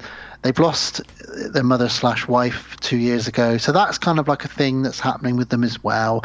Emil Hirsch is kind of secretly planning on leaving the family business with his girlfriend, but he hasn't had the guts to tell his dad yet. Because, you know, it is a bit weird. He works in a coroner's office, but it's a family business as well. His grandfather did it, etc., etc. We have an autopsy montage. Don't normally see autopsy montages, and it's with fun rock music playing, showing how the father and son are so unfazed cutting up bodies. Yeah, they love listening to rock music while they chop up the dead. Chop up some bodies. Chop up the dead. What a great name for an album. Chop up the dead. I'm right. I keep having to write shit down. As podcasters, I don't have to write a name down, so that's brilliant. All I've got, though, is a bit of cardboard here. I have to keep jotting stuff down on.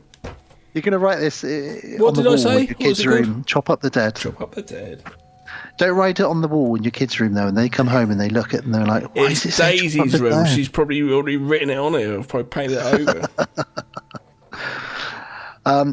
So they take pictures of a burnt up, very bloody burnt corpse, and then they slice it, they dice it, and he tests his son. He says, right, how did this one die? And he's like, well, obviously, you know, he died of burning to death. And he's like, nope, think again. And he's testing him. He's trying to make him a better, you know, coroner. And he says, smoke inhalation. No, try again. And then it turns out that what happened was this person had a brain hemorrhage while a fire was already starting in their home, which meant that they collapsed to the floor, and then the fire burnt them. But they were already dead from a brain hemorrhage before. So he's been doing it so long, Brian Cox, that he kind of knows these signs. He's really trying to help his son to be a better coroner. You know, we all want our sons to be better coroners. But it's the end of the shift. They put the body in the fridge. They see their little cat, Stanley. Meow. They've got a cat, of course they have, who eats the dead mice lying around the place. Yep. They live, so we know though, because it's going to work for later on, because it's good for a little tension builder. The cat goes through the air vents like Bruce Willis in Die Hard. Yeah. So Bruce Willis doesn't go catching mice, he's trying to get away from European terrorists. Yeah. Bruce, what would you call a cat to link it to Bruce Willis? Meow hard?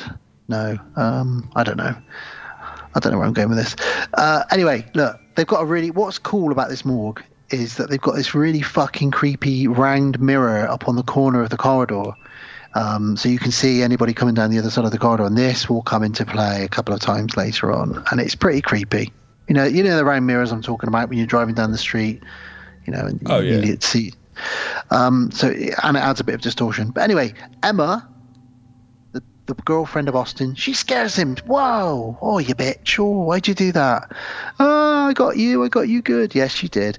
Come on, show me around. Show me the morgue. I want to see where you were. And he's like, oh no, don't come in here. Dad doesn't like it. Yeah. And he says, he actually is quite respectful. She says, what's this bell for on their toes? And he says, oh, basically, my dad's a bit of a traditionalist, but back in the day, they would tie a bell to their toe so that they weren't dead. The bell would ring and we'd hear it. Now, this is a creepy thing. Straight away. It's a lovely setup for something which is going to be really creepy later, isn't it? And we know it's coming, and it's like, oh, God. Yeah, on the ankle it is, sorry, not on the toe.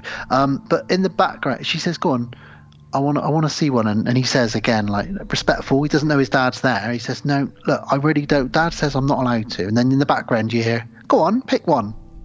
And Brian Cox is there. He's like, I do like that.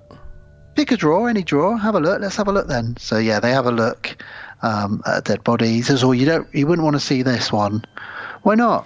The Last Cat Scout. I can't come up with anything. I've been fucking trying for ages. I can't mix Bruce Willis with cats. I've been trying. I'm going with The Last Cat Scout. I can't do anything else better than that. Okay, great. Thank you. That's really good. I like that.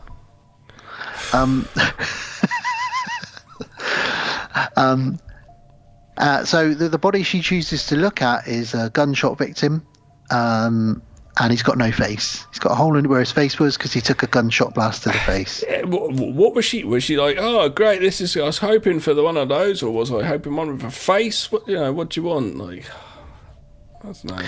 And she asks him question, and he says, and this is a great little speech. He says, no, we just do the how, and we leave the why to the cops.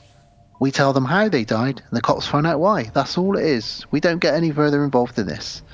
And she pulls back the sheet, and he rings the bell because he's a playful dad, and just freaks them out. So the camera cuts with the woman. She like goes, "Okay, cool," and it's with the boyfriend like that. So we don't see anything, but then we hear straight away, ding, and it's the dad going, "Ha ha!" Yeah, he's quite a cool dad, isn't he? But the sheriff shows up with a body. Well, the dude's got a date with his lady friend, so he's like, come on, let's go. And he says, you're right, Dad? So, yeah, no worries. It's like a Friday night. And there's a thunderstorm coming, they're going to cinema, they got a date. And they're heading out, and just they're going out, come down the elevator shaft, it's the sheriff with a body and stuff. So I don't know why, because his dad says, it's fine, or at this point he said, you could go, and I don't know, he feels inclined that I guess it's a lot of work, but he doesn't know that the sheriff wants him to do it straight away. So he says to his girlfriend, hang on a minute, there's something a bit weird about this one. The sheriff looked really worried. Yeah, really strange. I think so, yeah. And he said, look, Mum only died 2 years ago. I do still feel like Dad, he's coping, but I can't leave him. I better. And she's like, oh, you're going to ditch me for a dead body again? He's like, I'm going to help my dad. And she's like, all right, I get it. And he's like, look, we'll catch the last show in. I'll come and help Dad with this. It'll only take a few hours. I'll come back out and meet you later, and we'll do like the midnight screening or something like that. So she leaves, and they unzip the corpse. He says, Dad, I'm going to help you with this. So they unzip the corpse, and the cat hisses immediately. So straight away we're like, right, this cat doesn't like what's going on with this dead body. And the cat sees dead bodies all the time. Yeah. And the cop fills them in. The sheriff says, look, basically we found her in the dead body, half buried in dirt.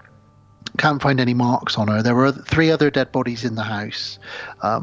She's been prepped, but she is the priority tonight for this crime scene. You've got to do this tonight. Find out how she died, because I need to know. We got the news teams wanting answers, so it's got to be done tonight. So yeah, it's all very believable, and they love the challenge, because I was thinking about this in their line of work. They work 24 hours, but it's not often a body's coming in, in a small town.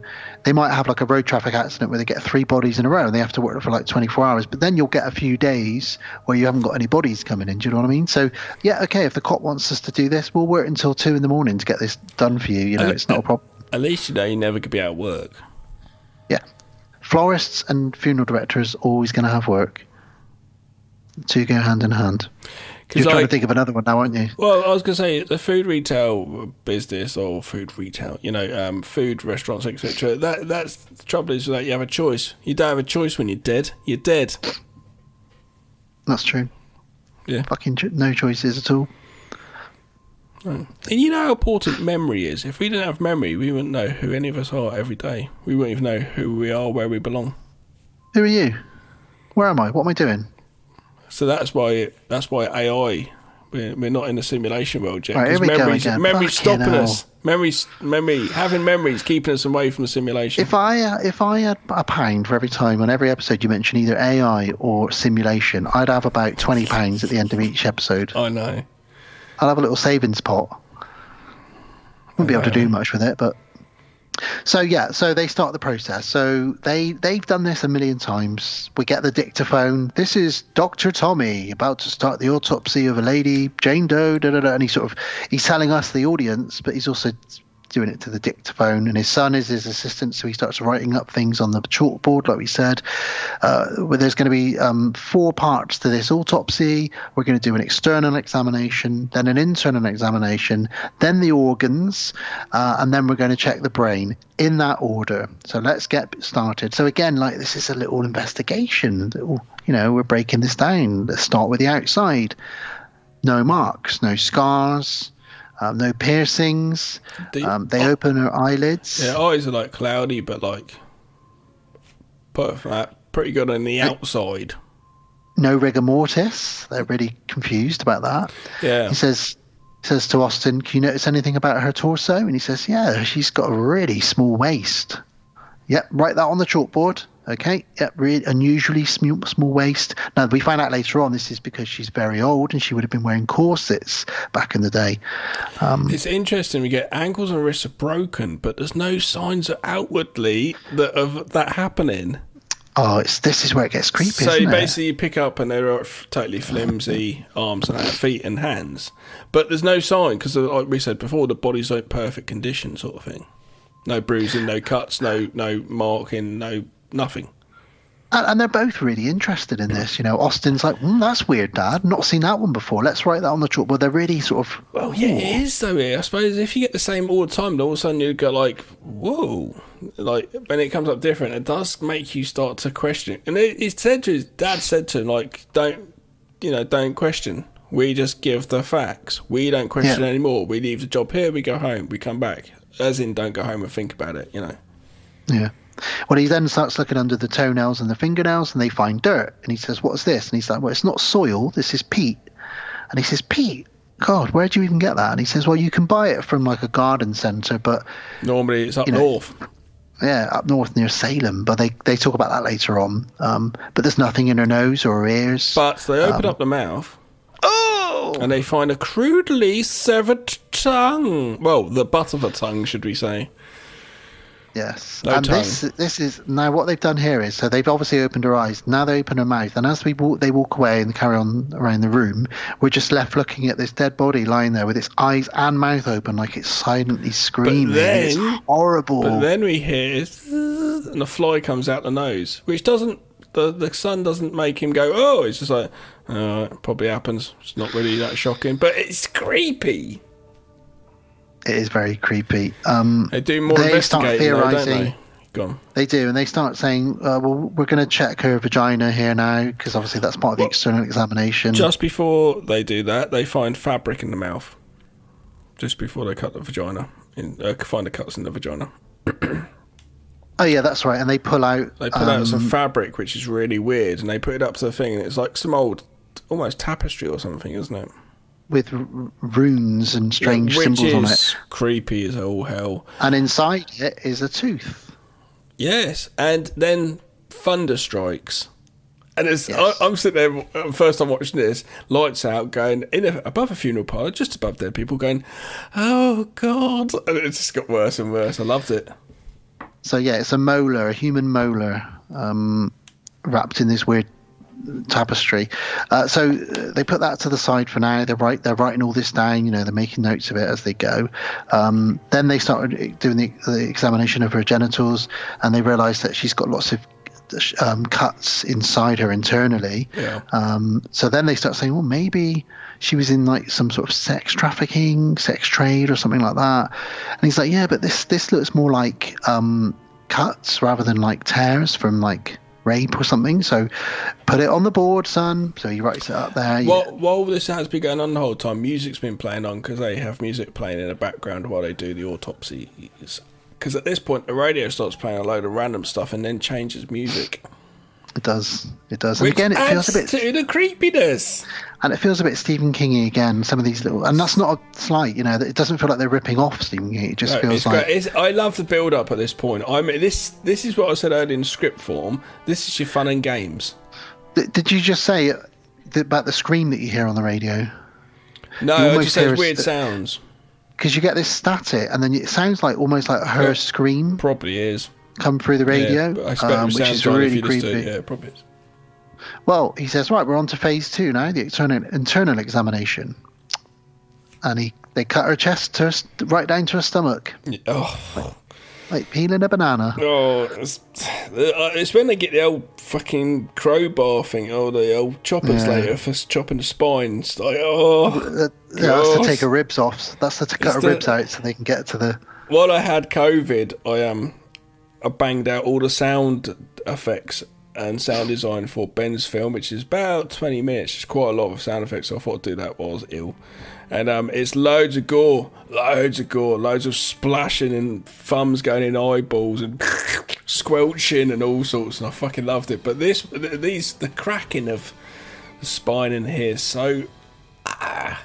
Yeah. Well, before they do that, they slice her from chest to stomach, and immediately blood pours out of her, which again... Odd. This is weird. This is weird, Dad. Shouldn't be. The blood should have started congealing by now. Yes, it is really weird. Take some blood samples. So they take some blood samples. Put it in the blood fridge, don't they? But the blood fridge is leaking somehow. Yeah.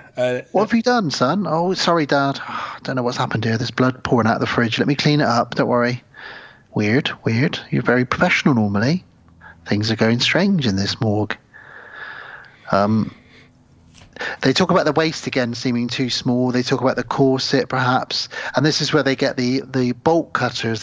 He uses to crap her ribs. Oh, it's the so spine. They can get to her organs. It's when you start chopping spines with it, it's horrible. Honestly, I just don't like body horror and stuff, but then sound design with like cracking spines is just horrible. No, look at her lungs, son. They're blackened. Oh wow, maybe she doesn't look like a smoker. Well, I don't think she is a smoker. Very strange. It seems to be more they're burnt than anything, rather than like cancer or smoking cigarettes. And also, she's far too young. Like, I would expect black lungs like this on someone who's like 70 years old who'd smoked their entire life. There's no way this could happen from smoking. So they look at that as well. And he says it's a really good metaphor here about the lungs. He says this is like finding a bullet in the brain, but with no entry wound. That's what these lungs are like. And his son's like, oh. So his son's obviously glad he didn't go on his date. And he's cutting up this dead girl with his dad. It's been an exciting evening so far. They take her heart out. And there's weird scar tissue all over her heart and all over her lungs. And when he takes her heart out, the lights start flickering, Gav. Yeah, I know. It's really creepy. And he says, I've never seen this before, but it's like they wanted her to suffer. Yeah. Whoever's done this to her, it's like they really wanted her to suffer. They can't understand why she's not mangled, externally. Yeah. They hear a noise. Is it someone at the door? And Austin goes out to see who it is. While this happening, we keep just getting the strokes of thunder just for sound design in the background. Yeah. Oh, God. He sees somebody when he's in the corridor. He sees somebody in that reflective circular mirror just sort of stood there. But when he goes around the corner, there's no one there. It's pretty spooky. And while he's on his own, Brian Cox is on his own while that's happening, and he looks at the dead body and he says, "What happened to you?" Ooh. But his son then listens into the air vent, and he can see a shape in the air vent. Oh. And you don't know where this is going. The first time you watch this, you don't know where this is going. No. And even though they've started cutting her open, you're still. I find her quite scary, like the body. It's a body which is sitting doing nothing, and it's scary. Yeah. And that's a clever thing to do from a filmmaker and all the crew and cast. It's just a really it's the creep factor and the build up. That's what it is. And of course, Tommy now, he cuts his wrist a bit on her sliced rib. Ouch! He's sliced his wrist open, so he has to go over and tend to that. Which again, these are all unusual occurrences. He's never cut himself on a dead person's rib before. I just thought I saw something moving behind me when we were chatting, and I was like, "What the fuck?" So I was looking around while you're talking. I'm getting creeped out. Well, weirdly, when you talked about thunderstriking just now, the cable that connects my internet fell down off the TV just because it was resting at a certain angle, and it rolled down a bit, and I had to, like you said, and then the thunder strikes, and then the cable moved as you said that. So this film is, I know, it's getting me. It's been a while since we've got creeped out like I've not got my glasses, and I could just see this because I'm a little short sighted. I can see you fine, but my window is really small. But then I saw something dark behind move me, but obviously I think it's probably the headrest of your chair that moves when you swung a little bit round. Yeah, but I thought it was that black thing over here. I thought that moved. Don't. I'm getting creeped out. Alice is asleep upstairs with the kids, and I'm down here. I've got to lock up the house later.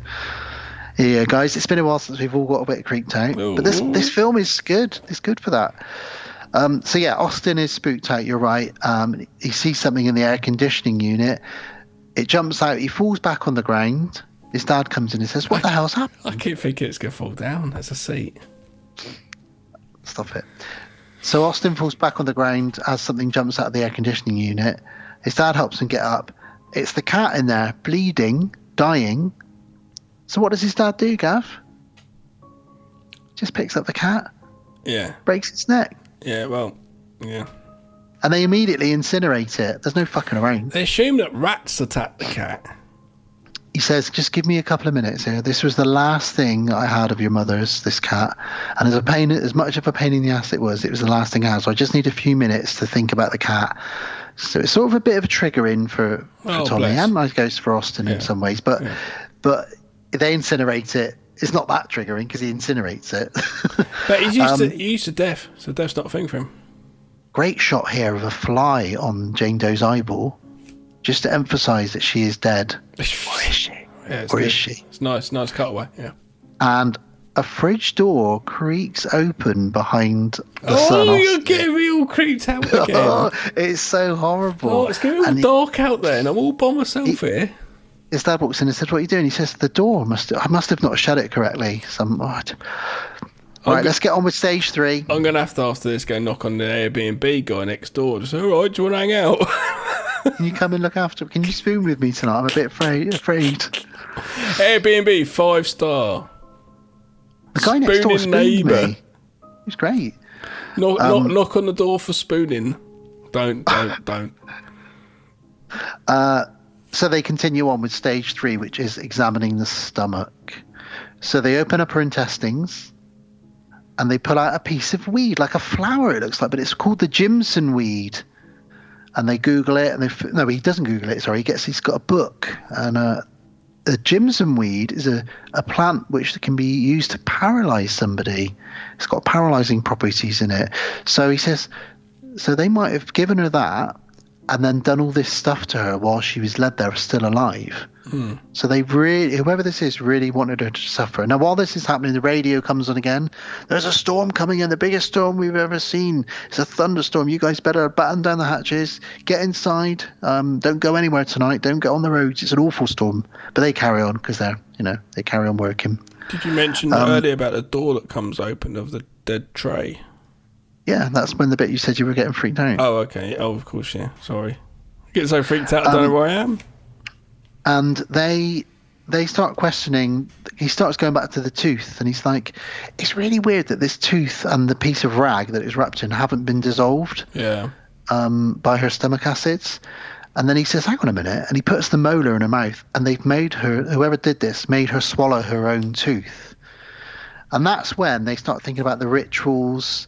And they think this is like a ritual or some kind of sacrifice or something. Could it be a sacrifice? Yep. Yeah. The radio starts talking about this flash is good, flood though. in the background. I love the radio says, this is Storm's bad, you're not going anywhere. And I was like, this is a Gav movie. Brilliant. They start discussing, well, how on earth did all this internal damage happen with no external signs at all? And while they're doing that, a song comes on about the devil. Don't let the devil in. Don't let the devil in. And it's like, wow, it's getting creepy. Why is that song coming on? But is that song then good ghosts warning them to not carry on? For me, it's like The Exorcist. Anything that deals with the real, like, talk of the devil or something like that, it just gets to me because it makes me think, if I watch this film, I'm letting the devil potentially come and get me or something, or a demon or something. I don't know. That sounds mental, but trust me, this film really gets under my skin. Austin thinks that, Dad, I think we should go. He's like, let's be realistic here. This isn't good. Because the storm's coming. It's like we've got to go. But also, there's some weird shit going on here, Dad. Like, we both experienced, like, the cat's died, the fridge doors are opening. We're both men of science, but something strange is happening here, and I think we should go. And he said, no, come on, we've got a job to do. Let's do this. They find, after peeling some of her skin off, tattoos inside her skin. I need to explain the way they do this, though. This is what really made me go, oh, no. The way they open up, and they open up like a book. Yeah. Left and right, the skin. And as they do that, we find tattoos underneath skin. How is that possible? It's not. What the fuck? And it is, for me, extremely creepy the first time I watched this. Very, very... Oh, you've taken the words right out of my mouth. This was the point where this took a turn for me. It's the pinnacle. I was like, they've built it up so much, and that's just like, oh my God. Because up until this point, swallowing a flower, swallowing your tooth, breaking your bones without any external damage, all of that maybe could be explained. But this is impossible. How can this happen? Exactly that. The fact that you can't tattoo inside someone... Can't do that. And then they hear a load of noises, the lights go out, they turn on a torch, and loads of bodies have fallen out of the fridges. Oh, God. No, a lot of the bodies have gone now, haven't they? And this is the point where the dad, Tommy, says, let's get the fuck out of here. The dad is actually the one now saying, generator comes on. So at this point, this is great. It amps up this film straight away. For the fact, it's two people in one location with a load of dead bodies. But the Jenny comes on, and they're just like, great. It's a bit of like, let's get the fuck out of here. But they can't get outside the door as the hatch, which is above them, because there's a tree falling on it. So they're stuck. So the only other way you could go is the lift, and obviously they probably didn't want to try the lift because obviously electric's out. It's a silly thing to do in a storm. Going out the way they're going to go make sense, but they can't. The storm's knocked a tree on top of it. They're stuck down there theoretically, but they do try the lift. And what's great about this film now is, I love it in horror films where something like a vampire, a werewolf, or in this film a dead body doing something, where the people where they just accept it, and they're like, they accept the situation. This is fucked. Let's get out of here. They're men of science. They're not like, in some films, they'd be like, oh, let's go down in the basement and see what it is. No, they're like, no, this is a weird situation. Let's go. A bit like when George Clooney says, I don't really believe in vampires, but what I've just seen with my own two fucking eyes is a vampire. So there's only one thing we can do here. You getting creeped out? No, I thought I heard thunder. Jesus Christ. So they head down the dark corridor, like you said, and they hear a noise, and his dad just says, run, let's run. And they start running. They lock themselves in an office, and they acknowledge this situation is totally fucked. We don't believe in this stuff normally, but this is pretty creepy. So Tommy tries to call the sheriff, but the line cuts out before he can say much more than, you need to get over here now. This Jane Doe you brought in. Then, just to bring out the creep factor even more, we hear the bell from the foot tags of the dead people going. ankle bell starts ringing. Oh God, I don't need this now as well. At this point, you're like, oh my God. So Austin gets down on his hands and knees, and he looks under the gap of the door, and we get a few seconds, and then a bare foot walks past, and it's a dead body's foot. And this film is just getting creepier and scarier as it goes. It's doing a fantastic job. Yeah. The door starts shaking and banging. They barricade it. Austin says to his dad, what the fuck is going on? I think it's her, Dad. It's her. And Tommy says, we've got to be logical, son. And he's like, yeah, but there's logic, and then there's what's going on here tonight. Someone grabs Tommy and pulls him out of the room. Austin breaks the door down. His dad has been injured at this point. And he said, I don't know what it was, but it had grey eyes, whatever did this to me. And they realise, they say that this is way past possible, but to quote the film, this is way past possible, but it's happening. So we got to get back into the main morgue, and we got to finish this autopsy, because this is the only way to, we don't know what is happening here. So they go back in, and everything they've removed from the body is instantly decomposed, because we find out later she's hundreds of years old. Yeah. And it's just instantly decomposed. Rapid decompression. Decomposition? Decomposure? I don't know what you'd call it. You sound like something Arnie would say. He says, right, let's get her to the crematorium. So they're going to burn her. They're going to burn this witch bitch. Bit of a shining moment now. Austin has to axe the door down. Through the slit in the door, we see a dead face with sewn up eyes and mouth screaming at him. Brilliant. So he says, fuck it. He pours liquid on the dead body, Jane Doe, lights her up, but she doesn't burn. The room does. Instead, everything in the room catches on fire. Yeah. And we get this amazing score coming at this point, just to really build this up. I didn't think they were gonna. I thought this was going to be an issue, but they do actually manage to put the fire out. Yeah, he puts it out. No change to the body whatsoever. No, not burnt. Nothing at all. If anything, we as an audience realise that her eyes are now no longer cloudy. Yep. That's the one thing, if you notice. Yep. They think that the lift's working again, so the power is probably coming back on from the generator. So they make a run for it, but they just about miss the lift of the door, and the door shut. And then they hear a bell ringing again.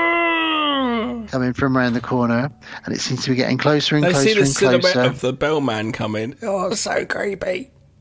Tommy slices it with an axe, doesn't he, as it gets closer to them. And this is heartbreaking, though, because they realise that it was actually Emma. Let's do the scene a bit more. They run into the lift. They manage to get into the lift, and they go to shut the lift, and they can't shut the door. It's jammed for some reason. No, oh fuck! And all of a sudden the thing comes closer. The lights are flashing back and forth, and they know what's coming. It's a creepy man with his bell ringing. So Brian Cox has got the axe, goes up, bam, straight out to it, because they know it's obviously a dead body wandering around. It's not though. But how did she get in there? Did she come down the elevator earlier? Well, he told her to come back for him later. The only thing I could think of, she came down, then the lights power out, and she was just wandering around the corridors trying to find him. That's what I'm thinking. Either way, his dad has just killed his girlfriend with an axe. Yeah, that's not good. That's a problem. Not good. No. It really moves. This film, our notes, we're going through this review really quick in our notes. This film really moves for just a single location. It's an hour and 20 minutes. It's 6 minutes of credits. Very good. Very good. Tommy breaks down and cries. Obviously, they do get in the lift though, and he says, "It's my fault. I told her to come back."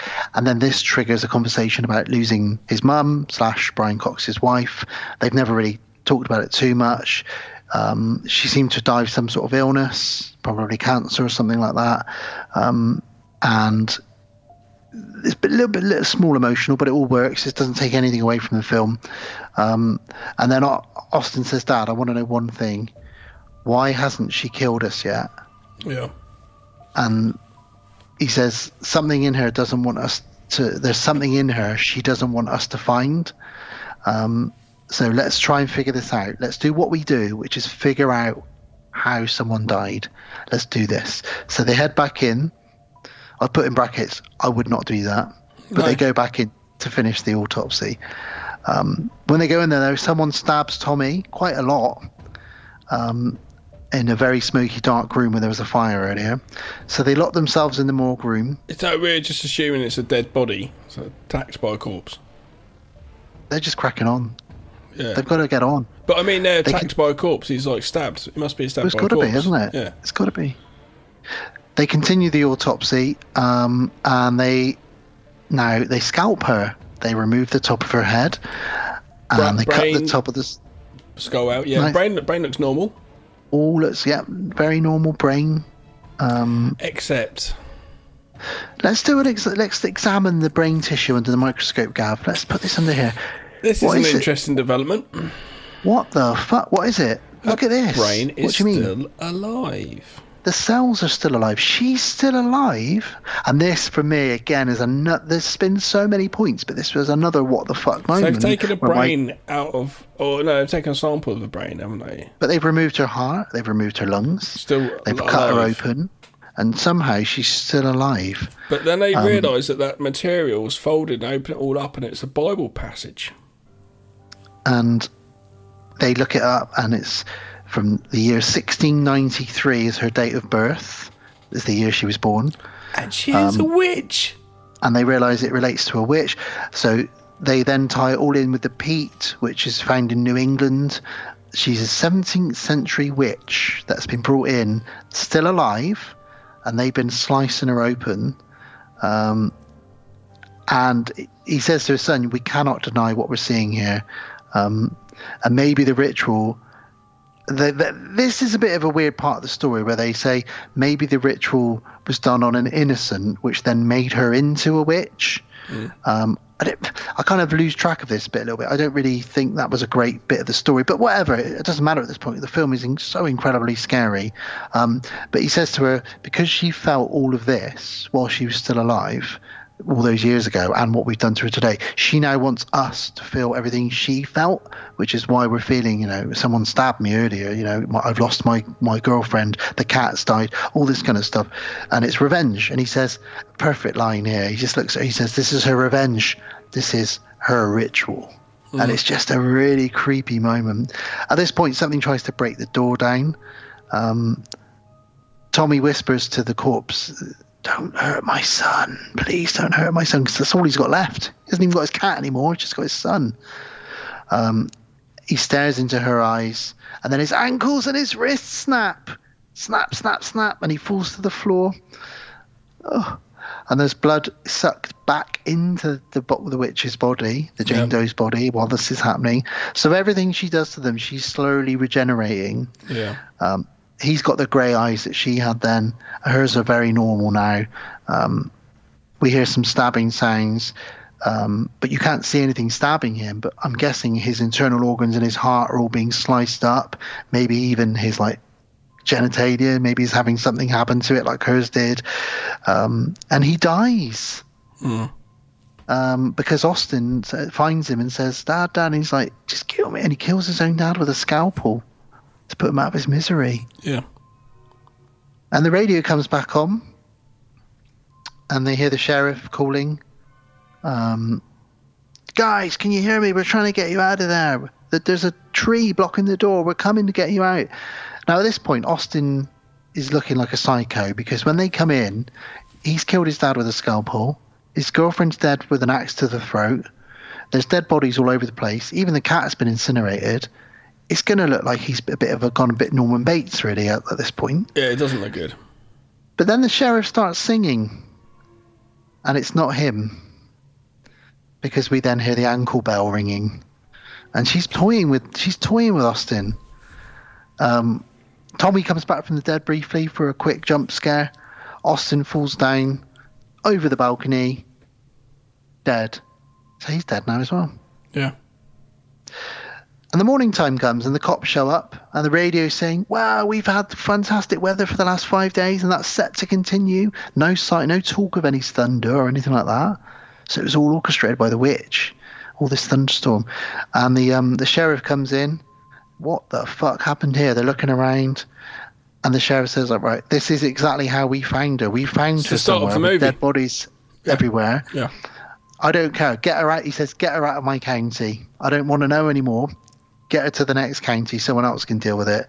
Because she's, at this point, she's in pristine condition like she was when they brought her in. Now, the sheriff, to him, they have not done an autopsy on her, but we've obviously watched them slice her to bits. There would be some documentation. You've got the blackboard. And you've got some of the recordings that they were doing as well, so you could start looking up. That's very true. That's very true. I didn't think of that. But yeah, they move her, and they say we've got the other bodies as well. So all the body bags are strapped in the back of a truck, and the last scene is a cop driving along with the bodies in the back of the car. Some static comes on the radio. Spooky song about the devil again. Yep. And she wriggles her big toe when we hear a bell. It's such a brilliant ending as well. It's good. Everyone dies. It's all death. But the thing is, Gav, this is a genuinely scary film. Oh, yeah. And I've watched this half a dozen times now. Yeah. It's a scary film. It's not often I say that. You know, I've watched thousands of horror films, honestly, but not many of them I would say are scary. But I put this up there with Witch, Exorcist, for genuinely scary films that linger and stay with me. You know, it's sort of film that you turn out the lights and you run up the stairs. You don't look behind you. Yep. You know, we've got a bit freaked out talking about this. You know, it's a fantastic film, and this is the best thing that Andre Avrador has done, in my opinion. I haven't seen the Voyage of the Demeter yet. I'm excited to check it out, but this is phenomenal filmmaking from everybody involved. This is better than that, but you know, I'd say this is the best film he's done so far.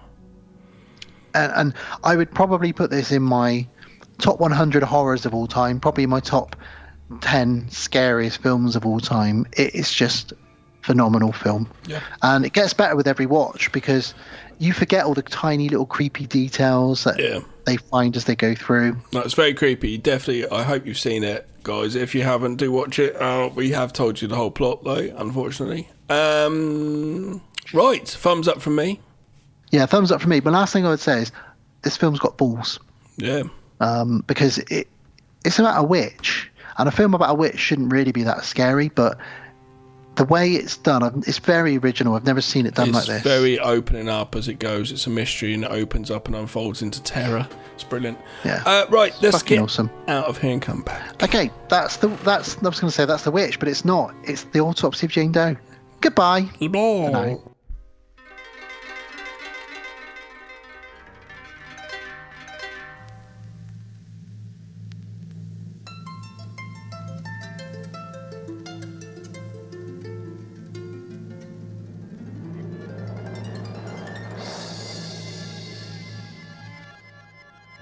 And we're back.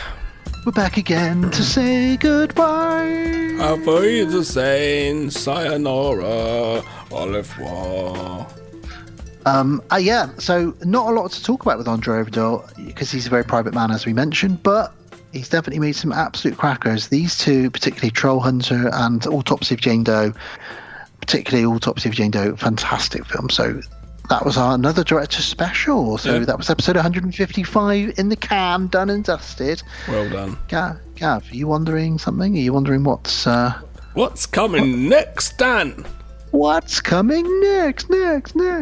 Well, our next episode is episode 156. It's a patron.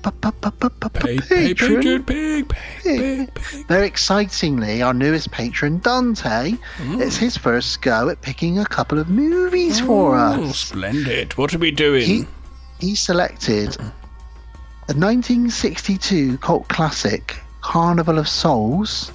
Okay, interesting. Which many people say inspired. Well, Romero himself said it inspired elements of Night of the Living Dead, right. And a few other bits and bobs.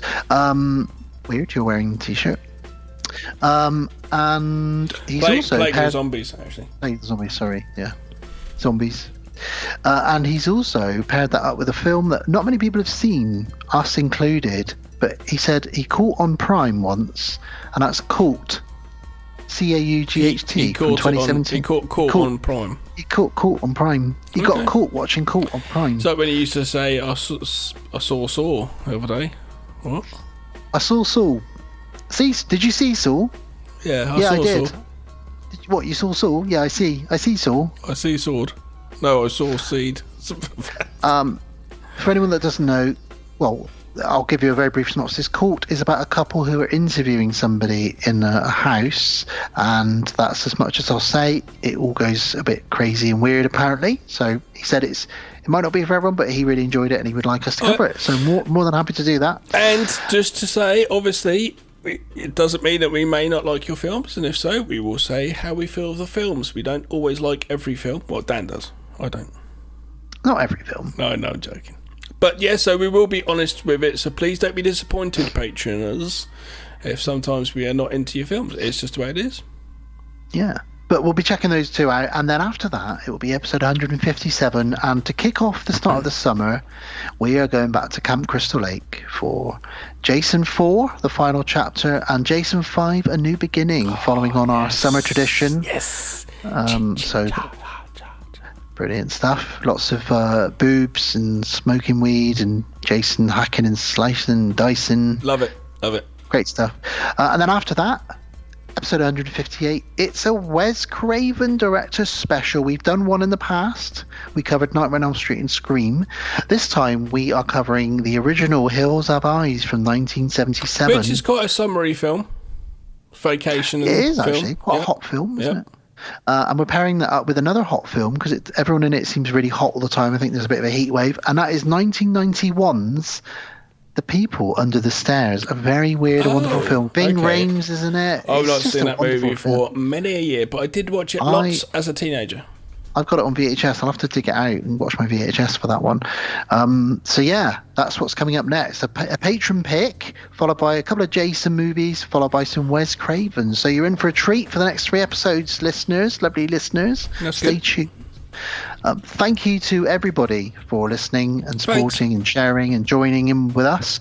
I will now do our little bit of housekeeping before we say our good nights and goodbyes. So we are the podcast on Haunted Hill.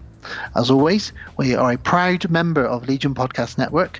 We're also under the Deadbolt Media umbrella, we're proud to say. Yep. I'll talk more about that in a moment.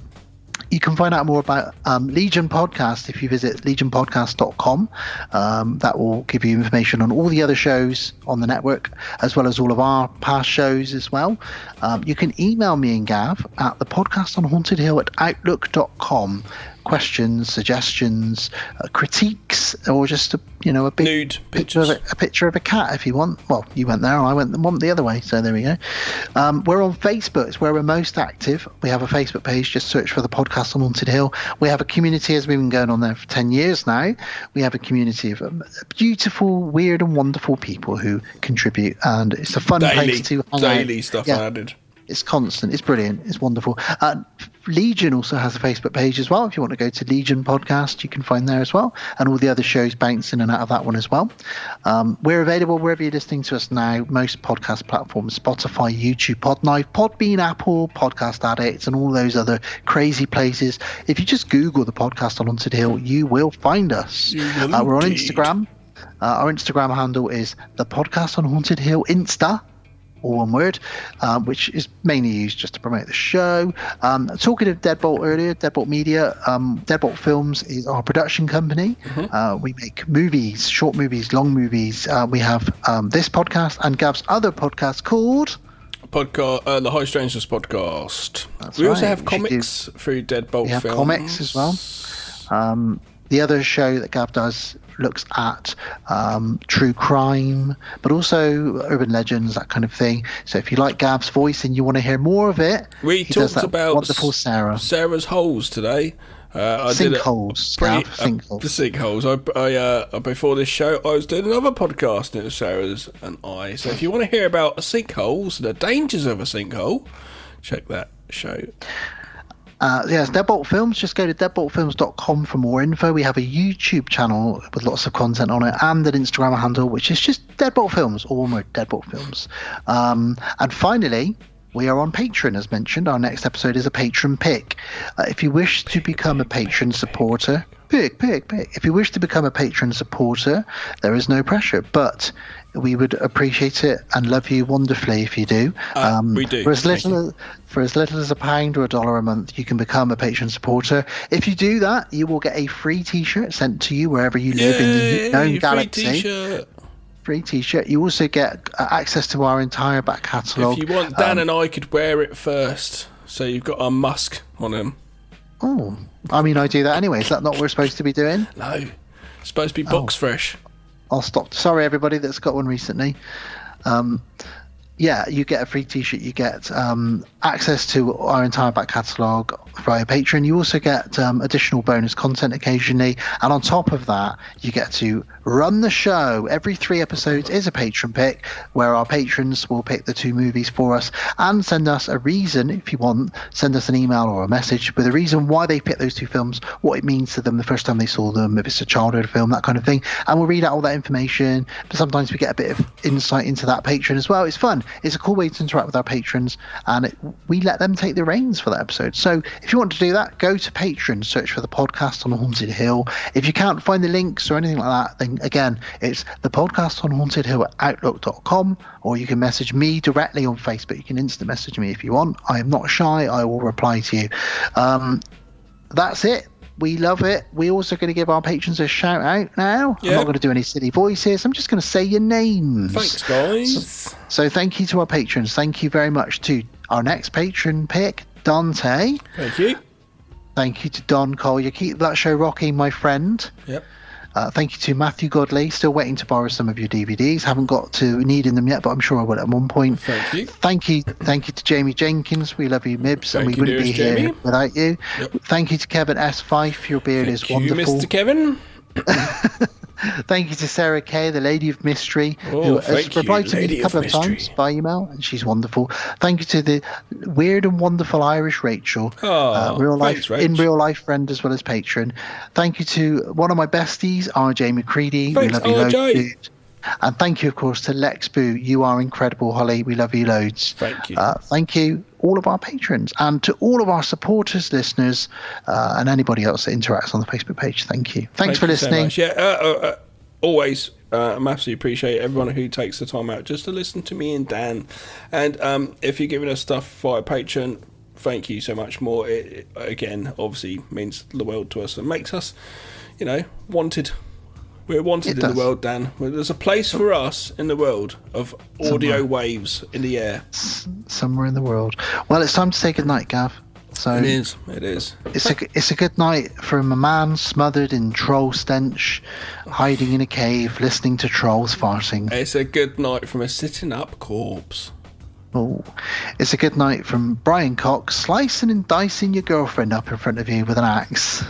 Dan, I know you said you didn't like her, but wow. Sorry, son. It's a good night from you. And it's a good night from me. Good night. Good night, everybody. Stay safe. And listen, if you find a dead body and it farts, it's normal. It's just going to smell worse. Oh, a dead body fart. Whew. Oh, I don't like smells. Let's get out of here. Let's get out of here. Good night. Hang on. Can you hear that? Listen. Can you smell that? Hey, it's a Ghostbusters reference. Yeah, I fucked it up. Bye. Good night from Bill Murray. Bye. Thank you for listening to the podcast on Haunted Hill. We will be back again real soon.